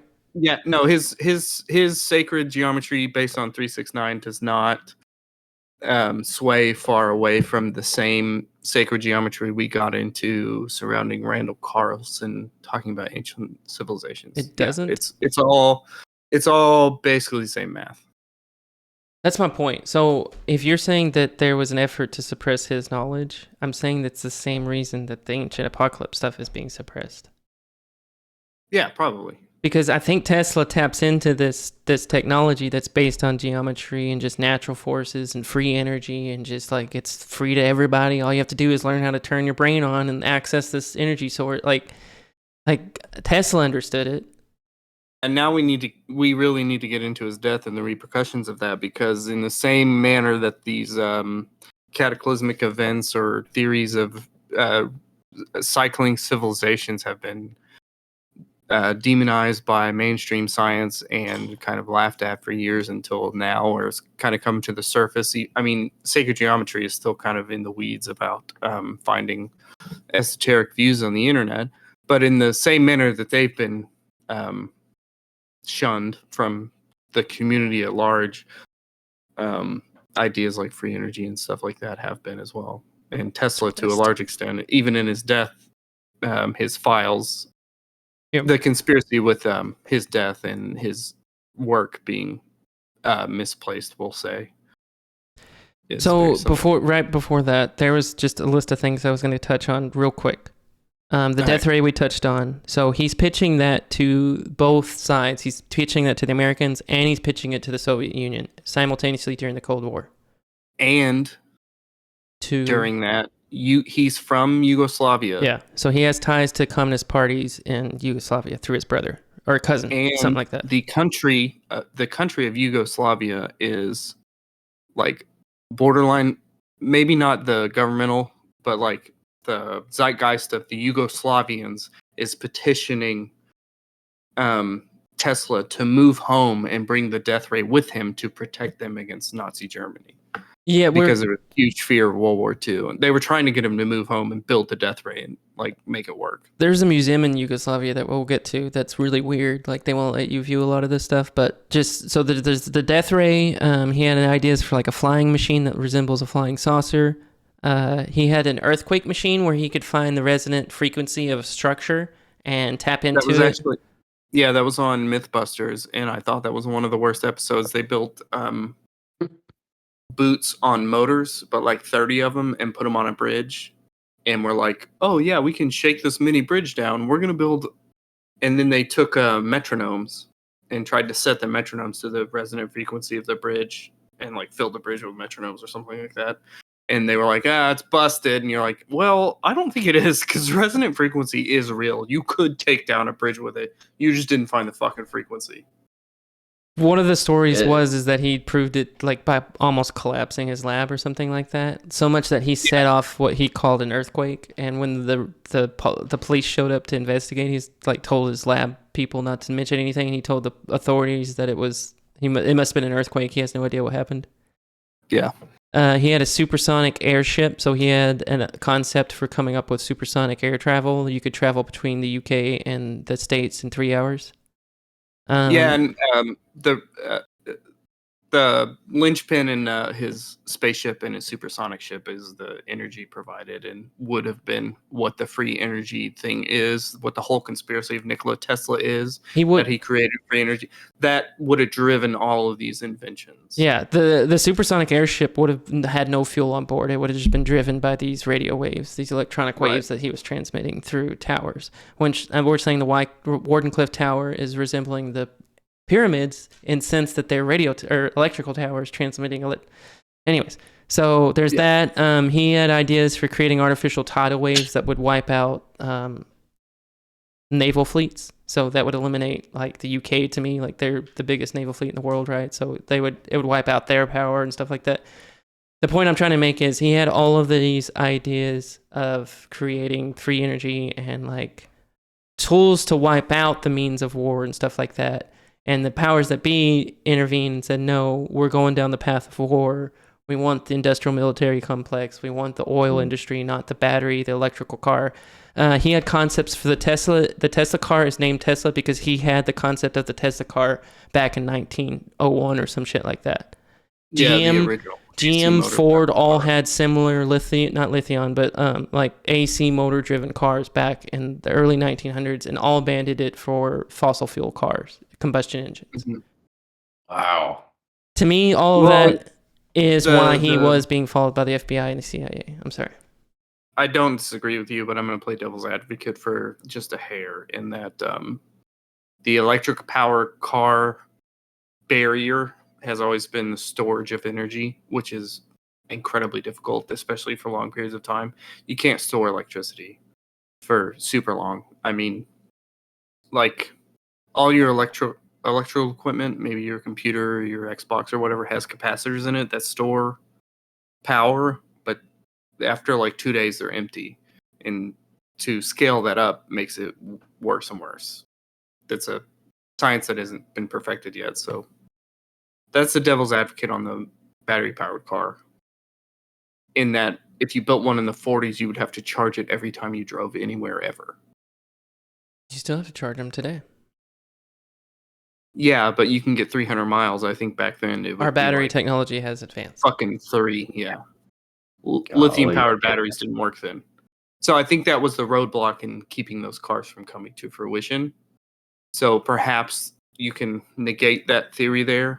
But, who really knows? I think if you had allowed him to do... So, the Wardenclyffe Tower was his final attempt at doing the wireless energy stuff, and there was a lot of conspiracy around the Wardenclyffe. That's why I didn't want to just bulldoze over it. But there was a lot of conspiracy around it. What really was intentioned intended to do. Like I said, he was selling JP Morgan on a radio tower, but in his mind, he was really building a tower to transmit this radio or this wireless energy source with what I was touching on the Sonic airship. There's no fuel on the ship. It's powered by the tower. That was the Wardenclyffe Tower. He falsely sold it to JP Morgan as a radio tower, but what he was really trying to do was build this electrical tower. Yeah, he didn't give a shit about energy. He was trying to produce He got torn apart for that and saying it was a hoax, that he was just stringing JP Morgan along, that the idea was so ludicrous he must have known it and was just trying to siphon money off of JP Morgan. Like, his lab was destroyed there. There was no evidence that he did anything, blah, blah, blah, blah. No, he built it in 1906, and by 1917, it was torn down for scrap to repay JP Morgan for what never came of it from Tesla. You let him finish, and it's infinite money forever for JP Morgan. They went back. One of the points in Colorado was the location he chose in Colorado Springs was specifically because it was over a granite structure, granite deposit, granite bedrock deposit. Yeah. I think, correct me if I'm wrong, but that's the same reason that the pyramids are specifically where they are, or part of the reason why they are. A large percentage of megalithic structures have granite. That is the linchpin to me, is that ties everything together. Because if he knew that the granite held some kind of resonant or electrical property and chose Colorado specifically, and then he moves to Rhode Island, to Wardenclyffe, and builds this tower specifically because of a granite deposit. And another note, why I don't want to bulldoze over Wardenclyffe, it's on the same lateral equator as the pyramids. Like, if you took a circle and went from Rhode Island to the pyramids, it's on the same. Oh, interesting. It's built precisely on the same equatorial longitude line. It's built on the same lines as the pyramids are, and we touched base on ancient civilizations, why the pyramids were built specifically on these specific locations because of the equinox and all of this astrological events. Tesla was following the same model with his electrical wireless energy. So, is it on a ley line? It's probably on a ley line. I think that's the word I'm looking for. Whatever the line is, we touched on the pyramids. Well, ley lines are to science fake, but points on Earth on a grid in which energy waves intersect and vibrate more intensely. And a lot of the megalithic structures are built on those. The pyramids of Giza being one of them. To me, that is just it. It would be a coincidence if it was maybe one of them, right? Say, hey, maybe the granite was a coincidence. He just knew that the granite held spiritual property. That's one. But the other one is that he built it on that line, in parallel with the pyramid. Well, there's even a Cambodian structure, which is it's on the same line in China or wherever. One longitudinal line away from the pyramids, but within the same realm that they think is probably older because people never stopped living there, so it's kind of harder to tell. It turns out that humans are as, if not more, destructive than Mother Nature itself when preserving ancient sites. So I don't know necessarily if he had access to some of this information, maybe, and I say maybe he had access to it through the sacred number stuff, the sacred geometry. Maybe he tapped into some kind of ancient technology that we knew about. Well, yeah, and I think he tapped into the Akashic record. That's why I want to do a podcast on that. Dude, we could do just Tesla episode 2 next week if you want, because I'm definitely going to dive into that. Well, yeah, because we only have 20 minutes and we have to get through the whole conspiracy of his actual death and what happened with his documents. All that to build the case of why they were watching it. He was not succeeding selling some of this death race technology to the States, so he was simultaneously trying to sell it to the Soviet Union at the same time, which to me sends red flags to the FBI and CIA to watch this guy. They had hotel rooms adjacent to him in his death place in the New Yorker. Well, this is like, at the time, this is either in the midst or like right at the end of World War II. So the Cold War hasn't started. That Goldilocks zone, right before the Cold War and the World War II. Yeah. Yeah. I said that backwards. But so maybe some of this Tesla, what do you call it, mania, contributes to the heightened senses of the Cold War. If if the government is currently investigating one of their own immigrant scientists as to what he has the capability of building or sharing knowledge of with the Soviets, then maybe you're auto on echelon 2 of your warning system, you know? Tesla was a fully nationalized U.S. citizen, just FYI. Yeah, it took him Right, about 7 right. years after he moved here to get it. But he's Yugoslavian. He has ties to communist or formerly communist country. Like Yeah. at the time of his death, his nephew is the ambassador to Luxembourg, I think. He's like a communist leader in some capacity, yeah. So I can hand it off there. That was He was an ambassador to a communist country, and himself being, I mean, if he's the nephew of Tesla, you have to assume that there's some extent of immigration status amongst it. Yeah, he's a fully American person, but if the government's looking at him going, "Oh, you're one generation away from being from a communist country," then they look at you differently, the same way they did Tesla. I mean, he was an that's extension part of of the reason Tesla. they were terrified. Yeah. I think that's what you're saying. So I can hand it off there. I'm just trying to build fuel for why there would be a conspiracy on why he would be being watched, why they would be. I think they were worried about the dissemination of this technology. If they're like watching Absolutely. Tesla come up with all of this like grandiose or like altruistic ideas that's going to free us from the Matrix. Yeah, no, because even by the 40s, maybe not quite that early, but I think the intention was definitely headed that way. The petrodollar is not, I mean, even that early energy production and the control of the sales of energy is an important thing. So if you have a scientist saying, I'm going to free the world of this economic constriction, then the government's going to be interested. Right. I agree. So anyways, I mean, that's the crux of human civilization, even now. that's the argument for anti-world government. Yeah, but So he's in this hotel room in the New Yorker. The FBI, CIA in rooms adjacent to him. He's got his life's work in these trunks, right? So he's got 80 trunks worth of his patents, his technology, his ideas, his understanding, and stuff like that. So 80 trunks.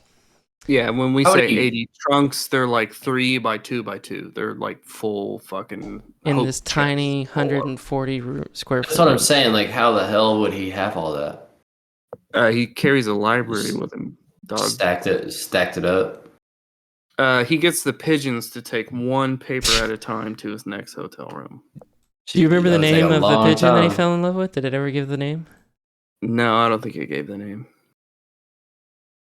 I think it was one of those ones from the Pinky and the Brain. Anyways, so he's there. He retires into the ether. Yeah. And he is found by a cleaning lady. Nope. After like a week or something, like he had a do not disturb sign, but she walked past it because it had been too long. And I think people were probably complaining that there was a dead man in that room. They don't know how long he was dead, but they found him with like socks half off, fully naked, sitting at his dining room table. That's weird. Yep. I get kind of foggy on this part, but at one point there's a record signed by the hotel management that they went in. Mm-hmm. And I forget the names, but there are 2 names specifically listed. It says these 2 managers went into the room to, I guess, evaluate the situation, figure out who it was, next to kin and stuff like that. Okay. There's a guy that's kind of managing the historical facts around the New Yorker. He says those 2 names were never managers at the hotel. What they were like army officials that were staying in the hotel with them. Oh my god! Dude. Hang on, army officials that they knew were staying at the hotel? I don't. If they were staying at the hotel or like the leaders of the people that were like they were the one controlling the people at the hotel. Okay, let me present you with what I found, which is off the wall, batshit crazy. Then, I love it. Let's do it. yeah, I guess we're gonna dive into it. You So got to do it. obviously- You got like 10 minutes. Oh yeah, we're fine. So obviously the U.S. government was already worried about him. As I brought up earlier, the president and the vice president had already tried to have meetings or had meetings about him. And the FBI by that time had obtained evidence that German spies had gotten some of his work and were trying to weaponize it. I So- found truth that they did do that. They found technological blueprints of one of his stuff, and they built it in Germany. I found evidence of that. I didn't mean Okay, to so- cut you off. Yeah, so all of what I just said is absolute fact. On top of that, there is a deathbed confession from Otto Skorzeny, and I did not write down his position in the Nazi Party, but he was a Nazi member, and I'm gonna give you the craziest shit he said in this deathbed confession, and then where it ties into Tesla. So I'm giving you the full grain of salt that you can throw away or take with you in whatever way you want to. He asserted that Hitler was alive this is on his deathbed, in 1997 in America, and that George Herbert Walker Bush was actually named George Herbert Scherf Jr. and was the son of Nikola Tesla's illegal immigrant German-born accountant. And specifically, in that means a German spy, a Nazi spy. He claimed that Bush was a Nazi infiltrator, became head of the CIA, and absorbed more Nazi spies into the CIA. But where it gets to Tesla is that he said that he and Reinhard Gehlen, who was a German intelligence officer in the Nazi, army, I guess, visited Tesla, and they posed as U.S. intelligence agents the day he died, and spoke in great detail about his most advanced technologies, stole blueprints of his most secret inventions, and at the end of the meeting, they strangled him and had George Herbert Walker Bush covered up, who was at the time in or somewhat tangentially related to the CIA. It's kind of hard to nail GHWB on his CIA ties. So that's crazy, right? That is crazy, That's- dude. That's You the said it's hard to awful- tie who to CIA ties? George Herbert Walker. I mean, Oh, okay. he was supposed to be in and at the same time never have been. Like when he ran for president, he was never in the CIA. But if you go back and look at it historically, you're like, no, he was definitely in the fucking Yeah. CIA. Yeah, 100%. Right. He was the director, no? I feel like that's not admitted to. I might be totally off base, but You're looking I'll at look I'm it up pretty for you. sure he was because from what I heard is a crazy conspiracy is that he was head of the CIA, and one reason that Kurt Cobain didn't kill himself basically is that Oh no, it says Kurt- on his Wikipedia he was CIA director, so I'm incorrect. that's what I'm saying. Yeah. But in 40, when did Tesla die? 40 something? 43? I think it was 43, yeah. In 43, Herbert Walker Bush is 19. So I don't know how far you get to get in the CIA at that age, but that's where the disconnect lies for me. Depends on who your dad is. That That and how too. much, yeah, and like how much legitimacy can you offer a deathbed Nazi confession who says Hitler's alive Yeah. in 97? Not only Yeah. alive in 97, I can get behind that. I think he was probably in South America. There's Yeah. a whole other podcast as well as what happened Yeah. to Hitler's body. But to be in America in 97 and operating as a That's a functioning How old big- would have Hitler have been in as 97? Adolf Hitler seems crazy. Yeah, that doesn't seem likely, but I can agree that he was probably still alive in 97 in South America. So that's pretty crazy shit. So he's in the New Yorker. He has 80 trunks, supposedly. I don't remember where that got accounted for, but 80 trunks. Let's Dies. get back to the real conspiracy, not the weird fucking dies, gets found by a hotel maid apparently, and then contacts hotel management apparently, and fills out a form signed by 2 non-existent hotel managers, right? Yeah. And so they notify his nephew, which you were just touching on, the communist Ken. But before He was an ambassador for America to a communist country. So I just want to give him the devil's advocate out that he might not actually be communist and that he did work for the U.S. government, but add whatever you would like to. He is intimately to tied to a lend communist credence country. to that, before his relative could take possession of Tesla's final belongings, it was handed off to the Department of Alien Affairs or something like that. Mm-hmm. Does that sound right? It was basically handed off to this obscure, government department to analyze and make sure it wasn't like hostile or like could be used against us, right? Hence the Alien Affair Department, whatever it is. But it gets handed off to this department and evaluated by government officials to make sure that it's safe to disseminate to his own relatives, which is crazy. Who is ran by who? So that's the thing I was touching on too. So it gets handed off to this government official that is an electro engineer at the time, employed by the government, and it is no other than John G. Trump, the uncle of the last president. Yeah. Wow. Donald J. Trump. So it gets handed off to the John G. Trump electrical engineer, head of Department of Alien Affairs or something like that, to evaluate this technology that Tesla says that is great. And Trump basically says it's useless, it's bullshit, it's based on pseudoscience, it's just nothing. There's nothing of interest. Yeah. And there was a Project Nick. This was happening in a base in Ohio where they were kind of going through the technology. That's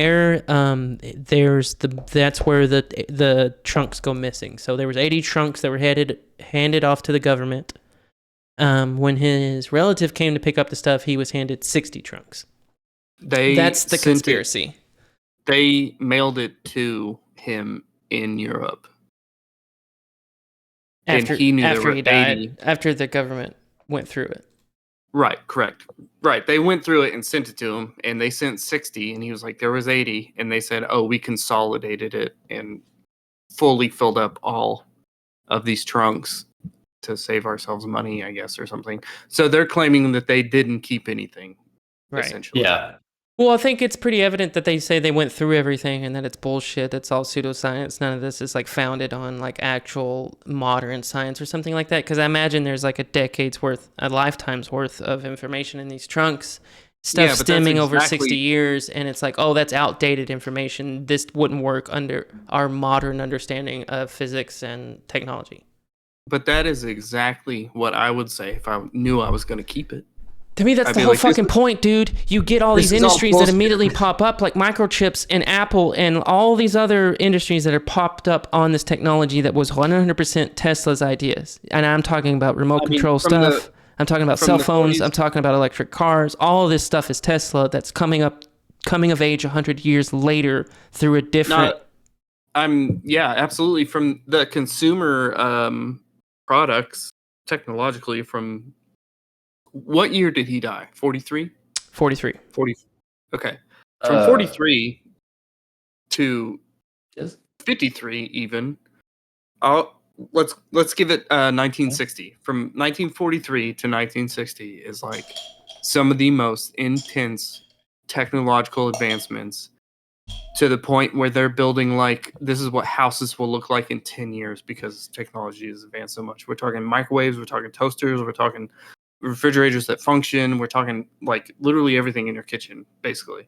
I mean, in the 40s, you had a fucking gas stove, maybe a fire burning stove. And in the 60s, you had like an electric stove. So you're saying this is like pre-Cold War. We touched on it last episode, and I just Googled it just now again. The Truman Doctrine was 1947. So 4 years later, you get the establishment of what I believe is the industrial military complex. Mm-hmm. The Cold War to me is the justification for the industrial military complex. Actually, it's World War II, but all of that roped in together to say Truman Doctrine was the progression of the industrial military complex. And I'm going to get shit in chat. That's just where they let you know it was happening. I believe it was in its infancy in World War 100%, a decade earlier. We provoked our way into World War II. You had to kind of assume that we knew what the fuck we were doing at the time. I think they got their hands. Provoked our way into a war that we knew we were going to lose. I think they got their hands on Tesla's technology and like set themselves up. That's what I'm trying to say. They took Tesla's technology, all the stuff that was intended to end war and intended to provide free energy and end to all of this evil forces.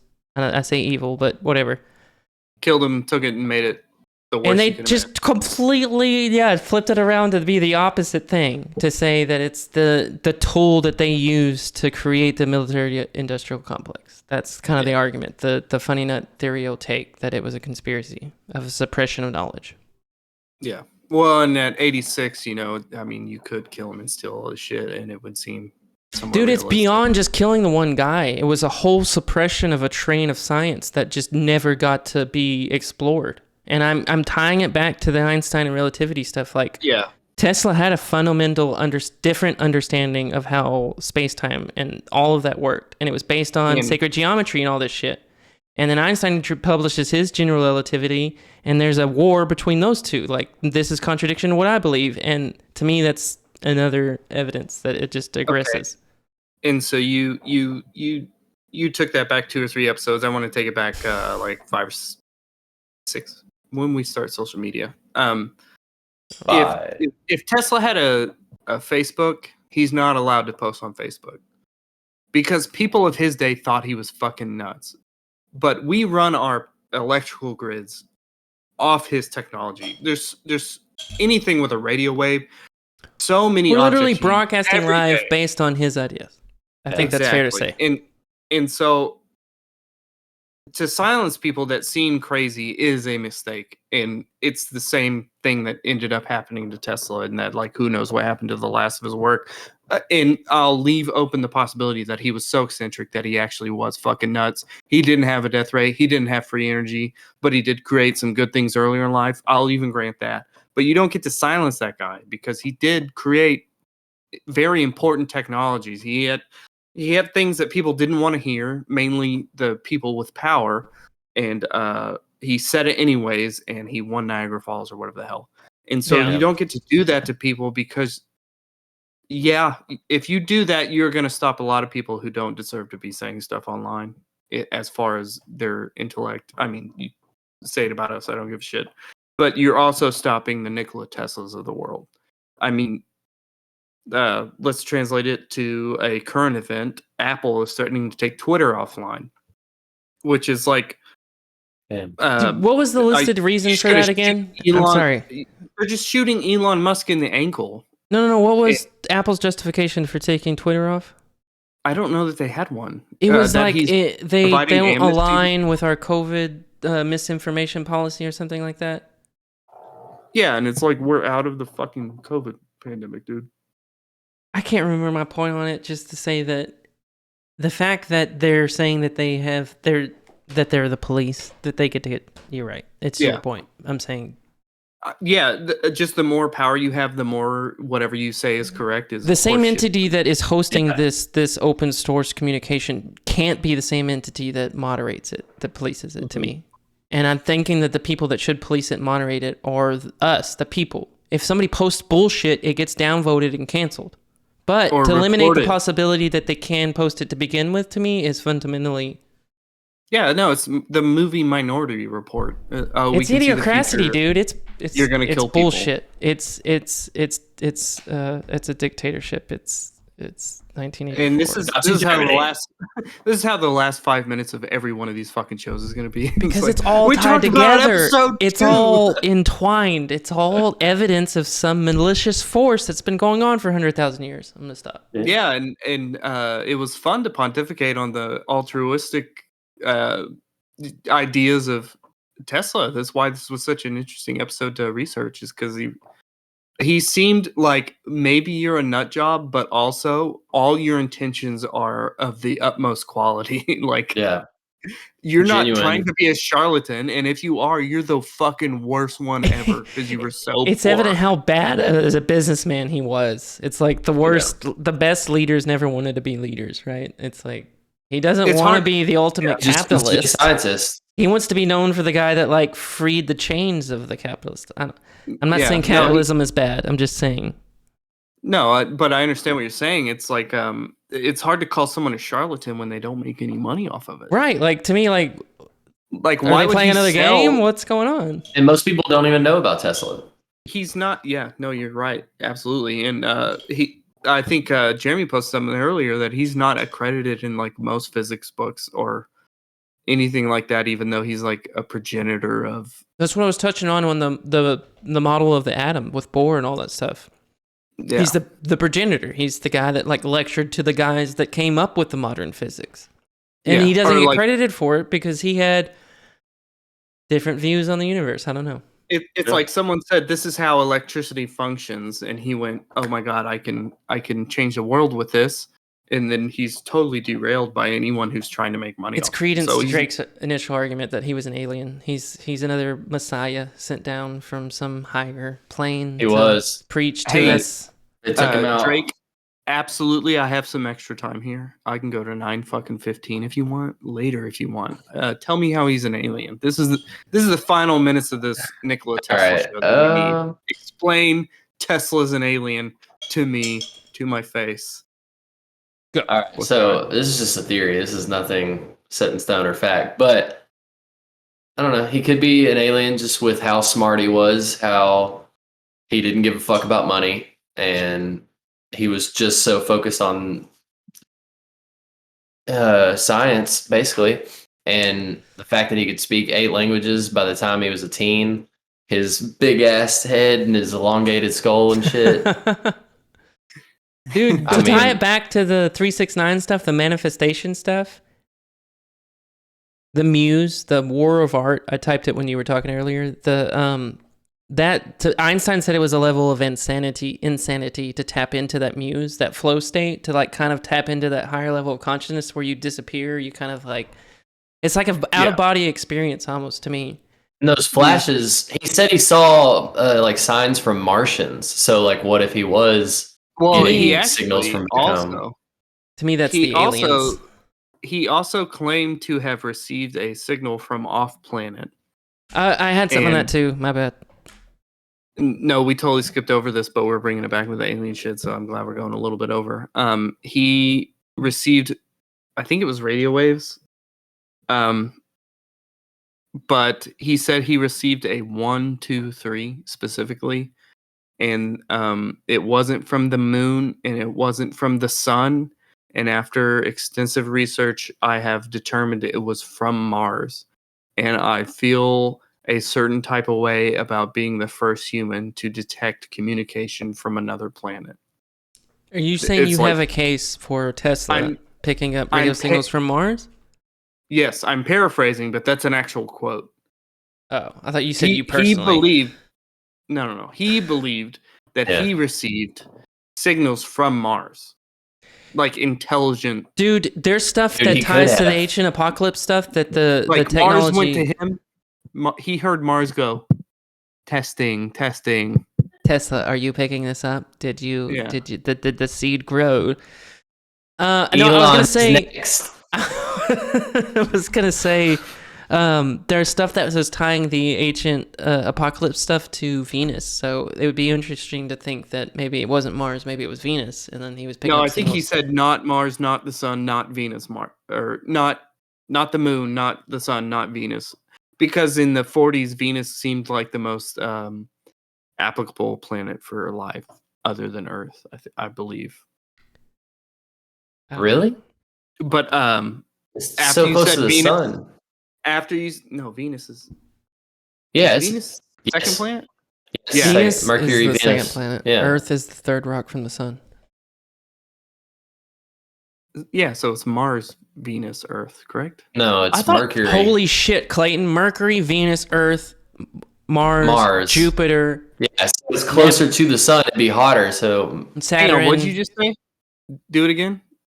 Mercury, Venus, Earth, Mars, Jupiter, Saturn. I'm iffy about Neptune and Uranus. Further away Pluto. from the sun than we are. Neptune, Mars is further away, and it is significantly smaller. It's closer in size to our moon, I think. Than that might not be right. Damn, dog, you just blew my mind on something I should have had known. It's Mercury, Venus, Mars is further from the sun than Earth is. Hang on. yes. Mercury, Venus, Earth, Mars, and then the Kepler belt, which is an asteroid belt, then Jupiter. Yeah. But Mars is farther from the sun than we are. 100%. Mars is the last rocky planet. And then you get the asteroid belt, and then you get Jupiter, which is the first gas giant. And then you get Saturn, and then you get either Neptune or Uranus. I get iffy about those, and then Pluto. I was confusing Venus and Saturn, and I had no idea that Mars was further than You were getting what confused? Venus and Saturn. How do you get Venus and Saturn confused? The names specifically, just the names. Dude, Return of Saturn, Saturn devouring his child. Like, Saturn is, there's a lot of mythology. Never mind. Yeah. All right. Let's. Are we gonna do a Tesla 2? I think we got into everything we wanted to do. So let's provide 5-7 minutes of finishing out the Tesla arc, unless you guys think we have a whole nother Tesla episode. Let me look at my papers real quick. Okay, because if we don't have another Tesla, it's a little off the beaten path, but the Akashic record, I think, has enough substance in it. Well, we could do it under the guise of Tesla. Episode. We could just pick it up and just say, hey, we're continuing the train of thought we ended with last week. Yeah, we could do that. Because if anything, it's just a segue. But I want to name it Episode 9, the Akashic record. Okay, so the last point that I had was the John G. Trump's circumventing, interfering, and that was the conspiracy that he there was a missing 20 trucks. That was my last point. Yeah. Okay. And my last point is that all of our modern technology is Tesla's technology. And that I mean every cell phone, every remote control, every Bluetooth, every internet, every Netflix stream. Absolutely anything that connects wirelessly, and then anything with an AC. Everything with an AC motor is all 100 years ago in the mind of Tesla. And for whatever reason, it's that long ago. The funny nut theory, for whatever reason, is somebody intervened and said, no, we're not going down that path. We're going down this much, much more, I say evil, but whatever.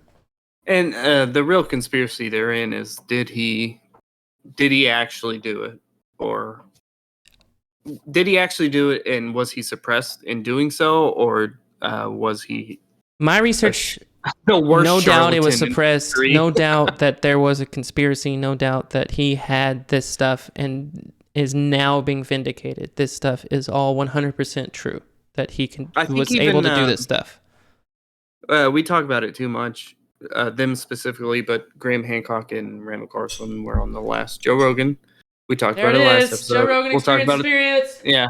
We'll talk. I think we almost talked about the whole episode without Joe Rogan by day, Joe Rogan by night, or day, all day. Yeah. For 2 weeks we talked about it, but they were on there, and Randall Carlson was talking about ancient technologies being studied in a lab, and I feel like perhaps they didn't, but it seemed like it had the air of Tesla about it.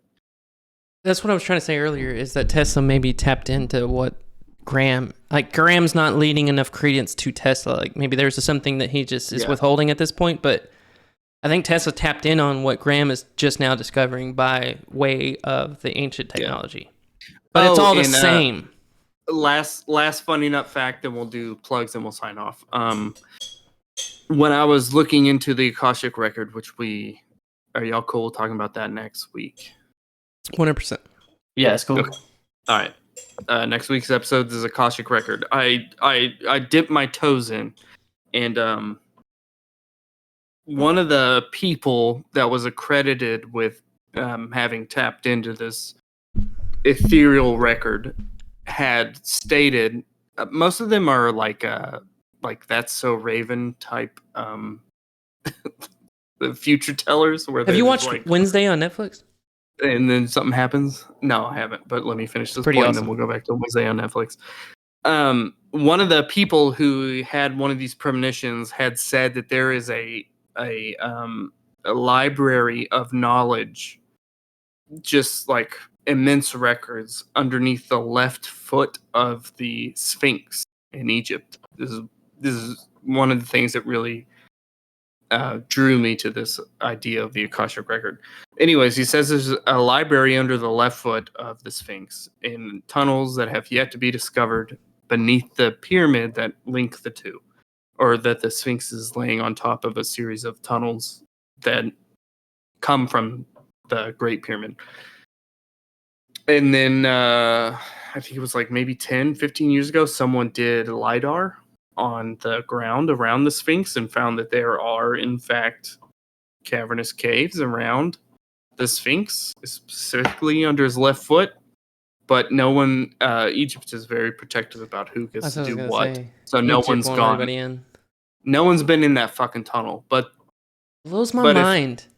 If ever someone gets into that cavern under the Sphinx left foot and finds fucking billions of books, I'm going to try and tap into the Akashic record. I'm going to meditate every fucking day.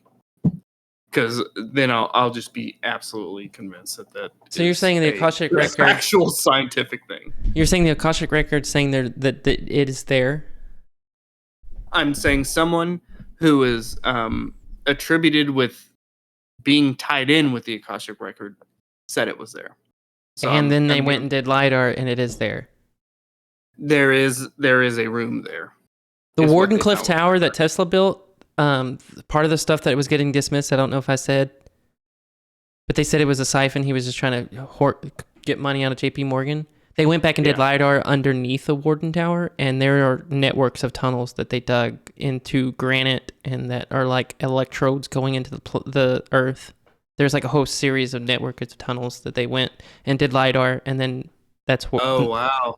Yeah. So he wasn't building a tower, he was building a tree. It's the same thing with the pyramids. The argument with the pyramids is that it's a three-dimensional. It goes above and beyond, as above as below. The pyramid it goes up and it goes inside of the planet, and it's like a representation of the planet, therefore within a diamond, and you can get it. Holy shit, dude! I was excited about this episode. I didn't know if we could do a whole 2 hours, but goddamn. No, and I'm super excited about the Akashic record, but let's hit some plugs. Beginning of next show, we can dust over some Tesla facts we may have missed, but I want the crux of it to be the ethereal knowledge that people have tied into that is called the Akashic record. So, Jeremy, you go first, and you plug this show. We do this every Tuesday night, 7 p.m. I think on Twitch, where you're watching it, hopefully right now live. If you're missing, they're gonna watch. If you missed it live, you're probably watching this on YouTube. Maybe a week later, maybe months later, maybe a year later, maybe who knows, thousands of years later. And you're like, maybe these BOC guys had it right, or at least two of them, and the third one was just this weirdo that was participating for no reason. But Twitch live every Tuesday, 7 p.m. Then it immediately gets. Then it gets uploaded to YouTube the next day. That's what I just said. That, and I think that does it for me. We do have merch, which I don't have available other than the waiting screen, but I'll plug that to the waiting screen when we close out. Who's next? Me. Apparently I'm the weird guy that is here for no reason. I didn't say no reason. Did I say no reason? Holy shit, I'm sorry.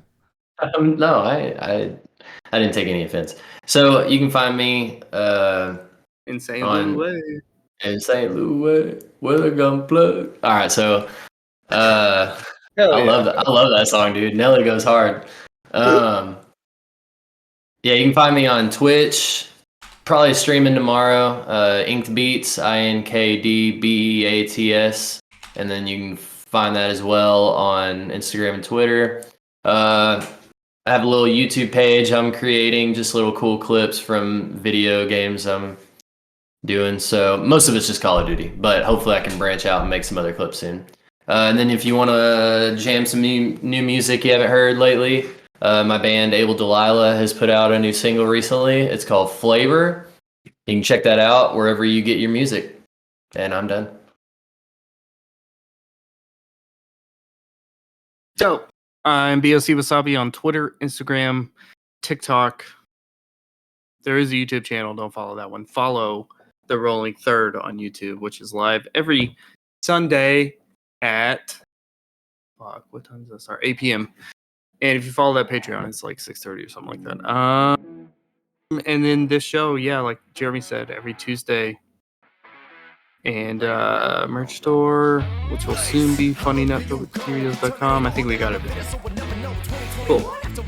Next week, Akashic Record. Next week is Akashic Record. We'll have to go into what that is again because I've already forgot. Yeah, Okay. I'm not familiar on it, so this is brand new. I'm definitely gonna look it up. I'll read it out. We'll sign off. How about that? Okay, you're gonna read it right now. 2 seconds to Google it if I even fucking spelled it right. There we go. Okay. Yeah, that's my first issue. I'm not going to start at the top. What did I read last time? Okay. Shit. Alright, I'm going to read from the top and I'll stop when it feels appropriate. In the religion of theosophy and philosophical school called anthroposophy, the Akashic Records are a compendium of all universal events, thoughts, words, and emotion and intent ever to have occurred in the past, present, or future, in terms of all entities and life forms, not just human. They are believed by theosophists to be encoded in a non-physical plane of existence known as the mental plane. There are anecdotal accounts but no scientific evidence for the existence of the Akashic Record. In Akasha in Sanskrit is the word for ether, sky, or atmosphere. Perfect. Awesome. Insane. I'm gonna have to look a lot into this shit. Mhm. Yeah, that'll be next week. Look for us on YouTube tomorrow. Rumble probably the day after. Like, subscribe, comment on those shits. Share it to people who you think might be interested. And all that shit. Help us grow. We're trying Help Yes, us grow. please. You hear it all the time. Like and subscribe. Give this show a fat boner. All right. Whoa! I don't know about that. What if you're excluding 50% of the population automatically?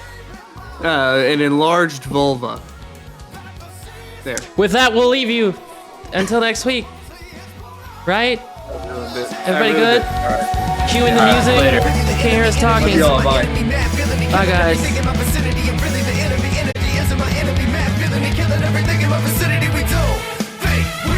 Y'all still there?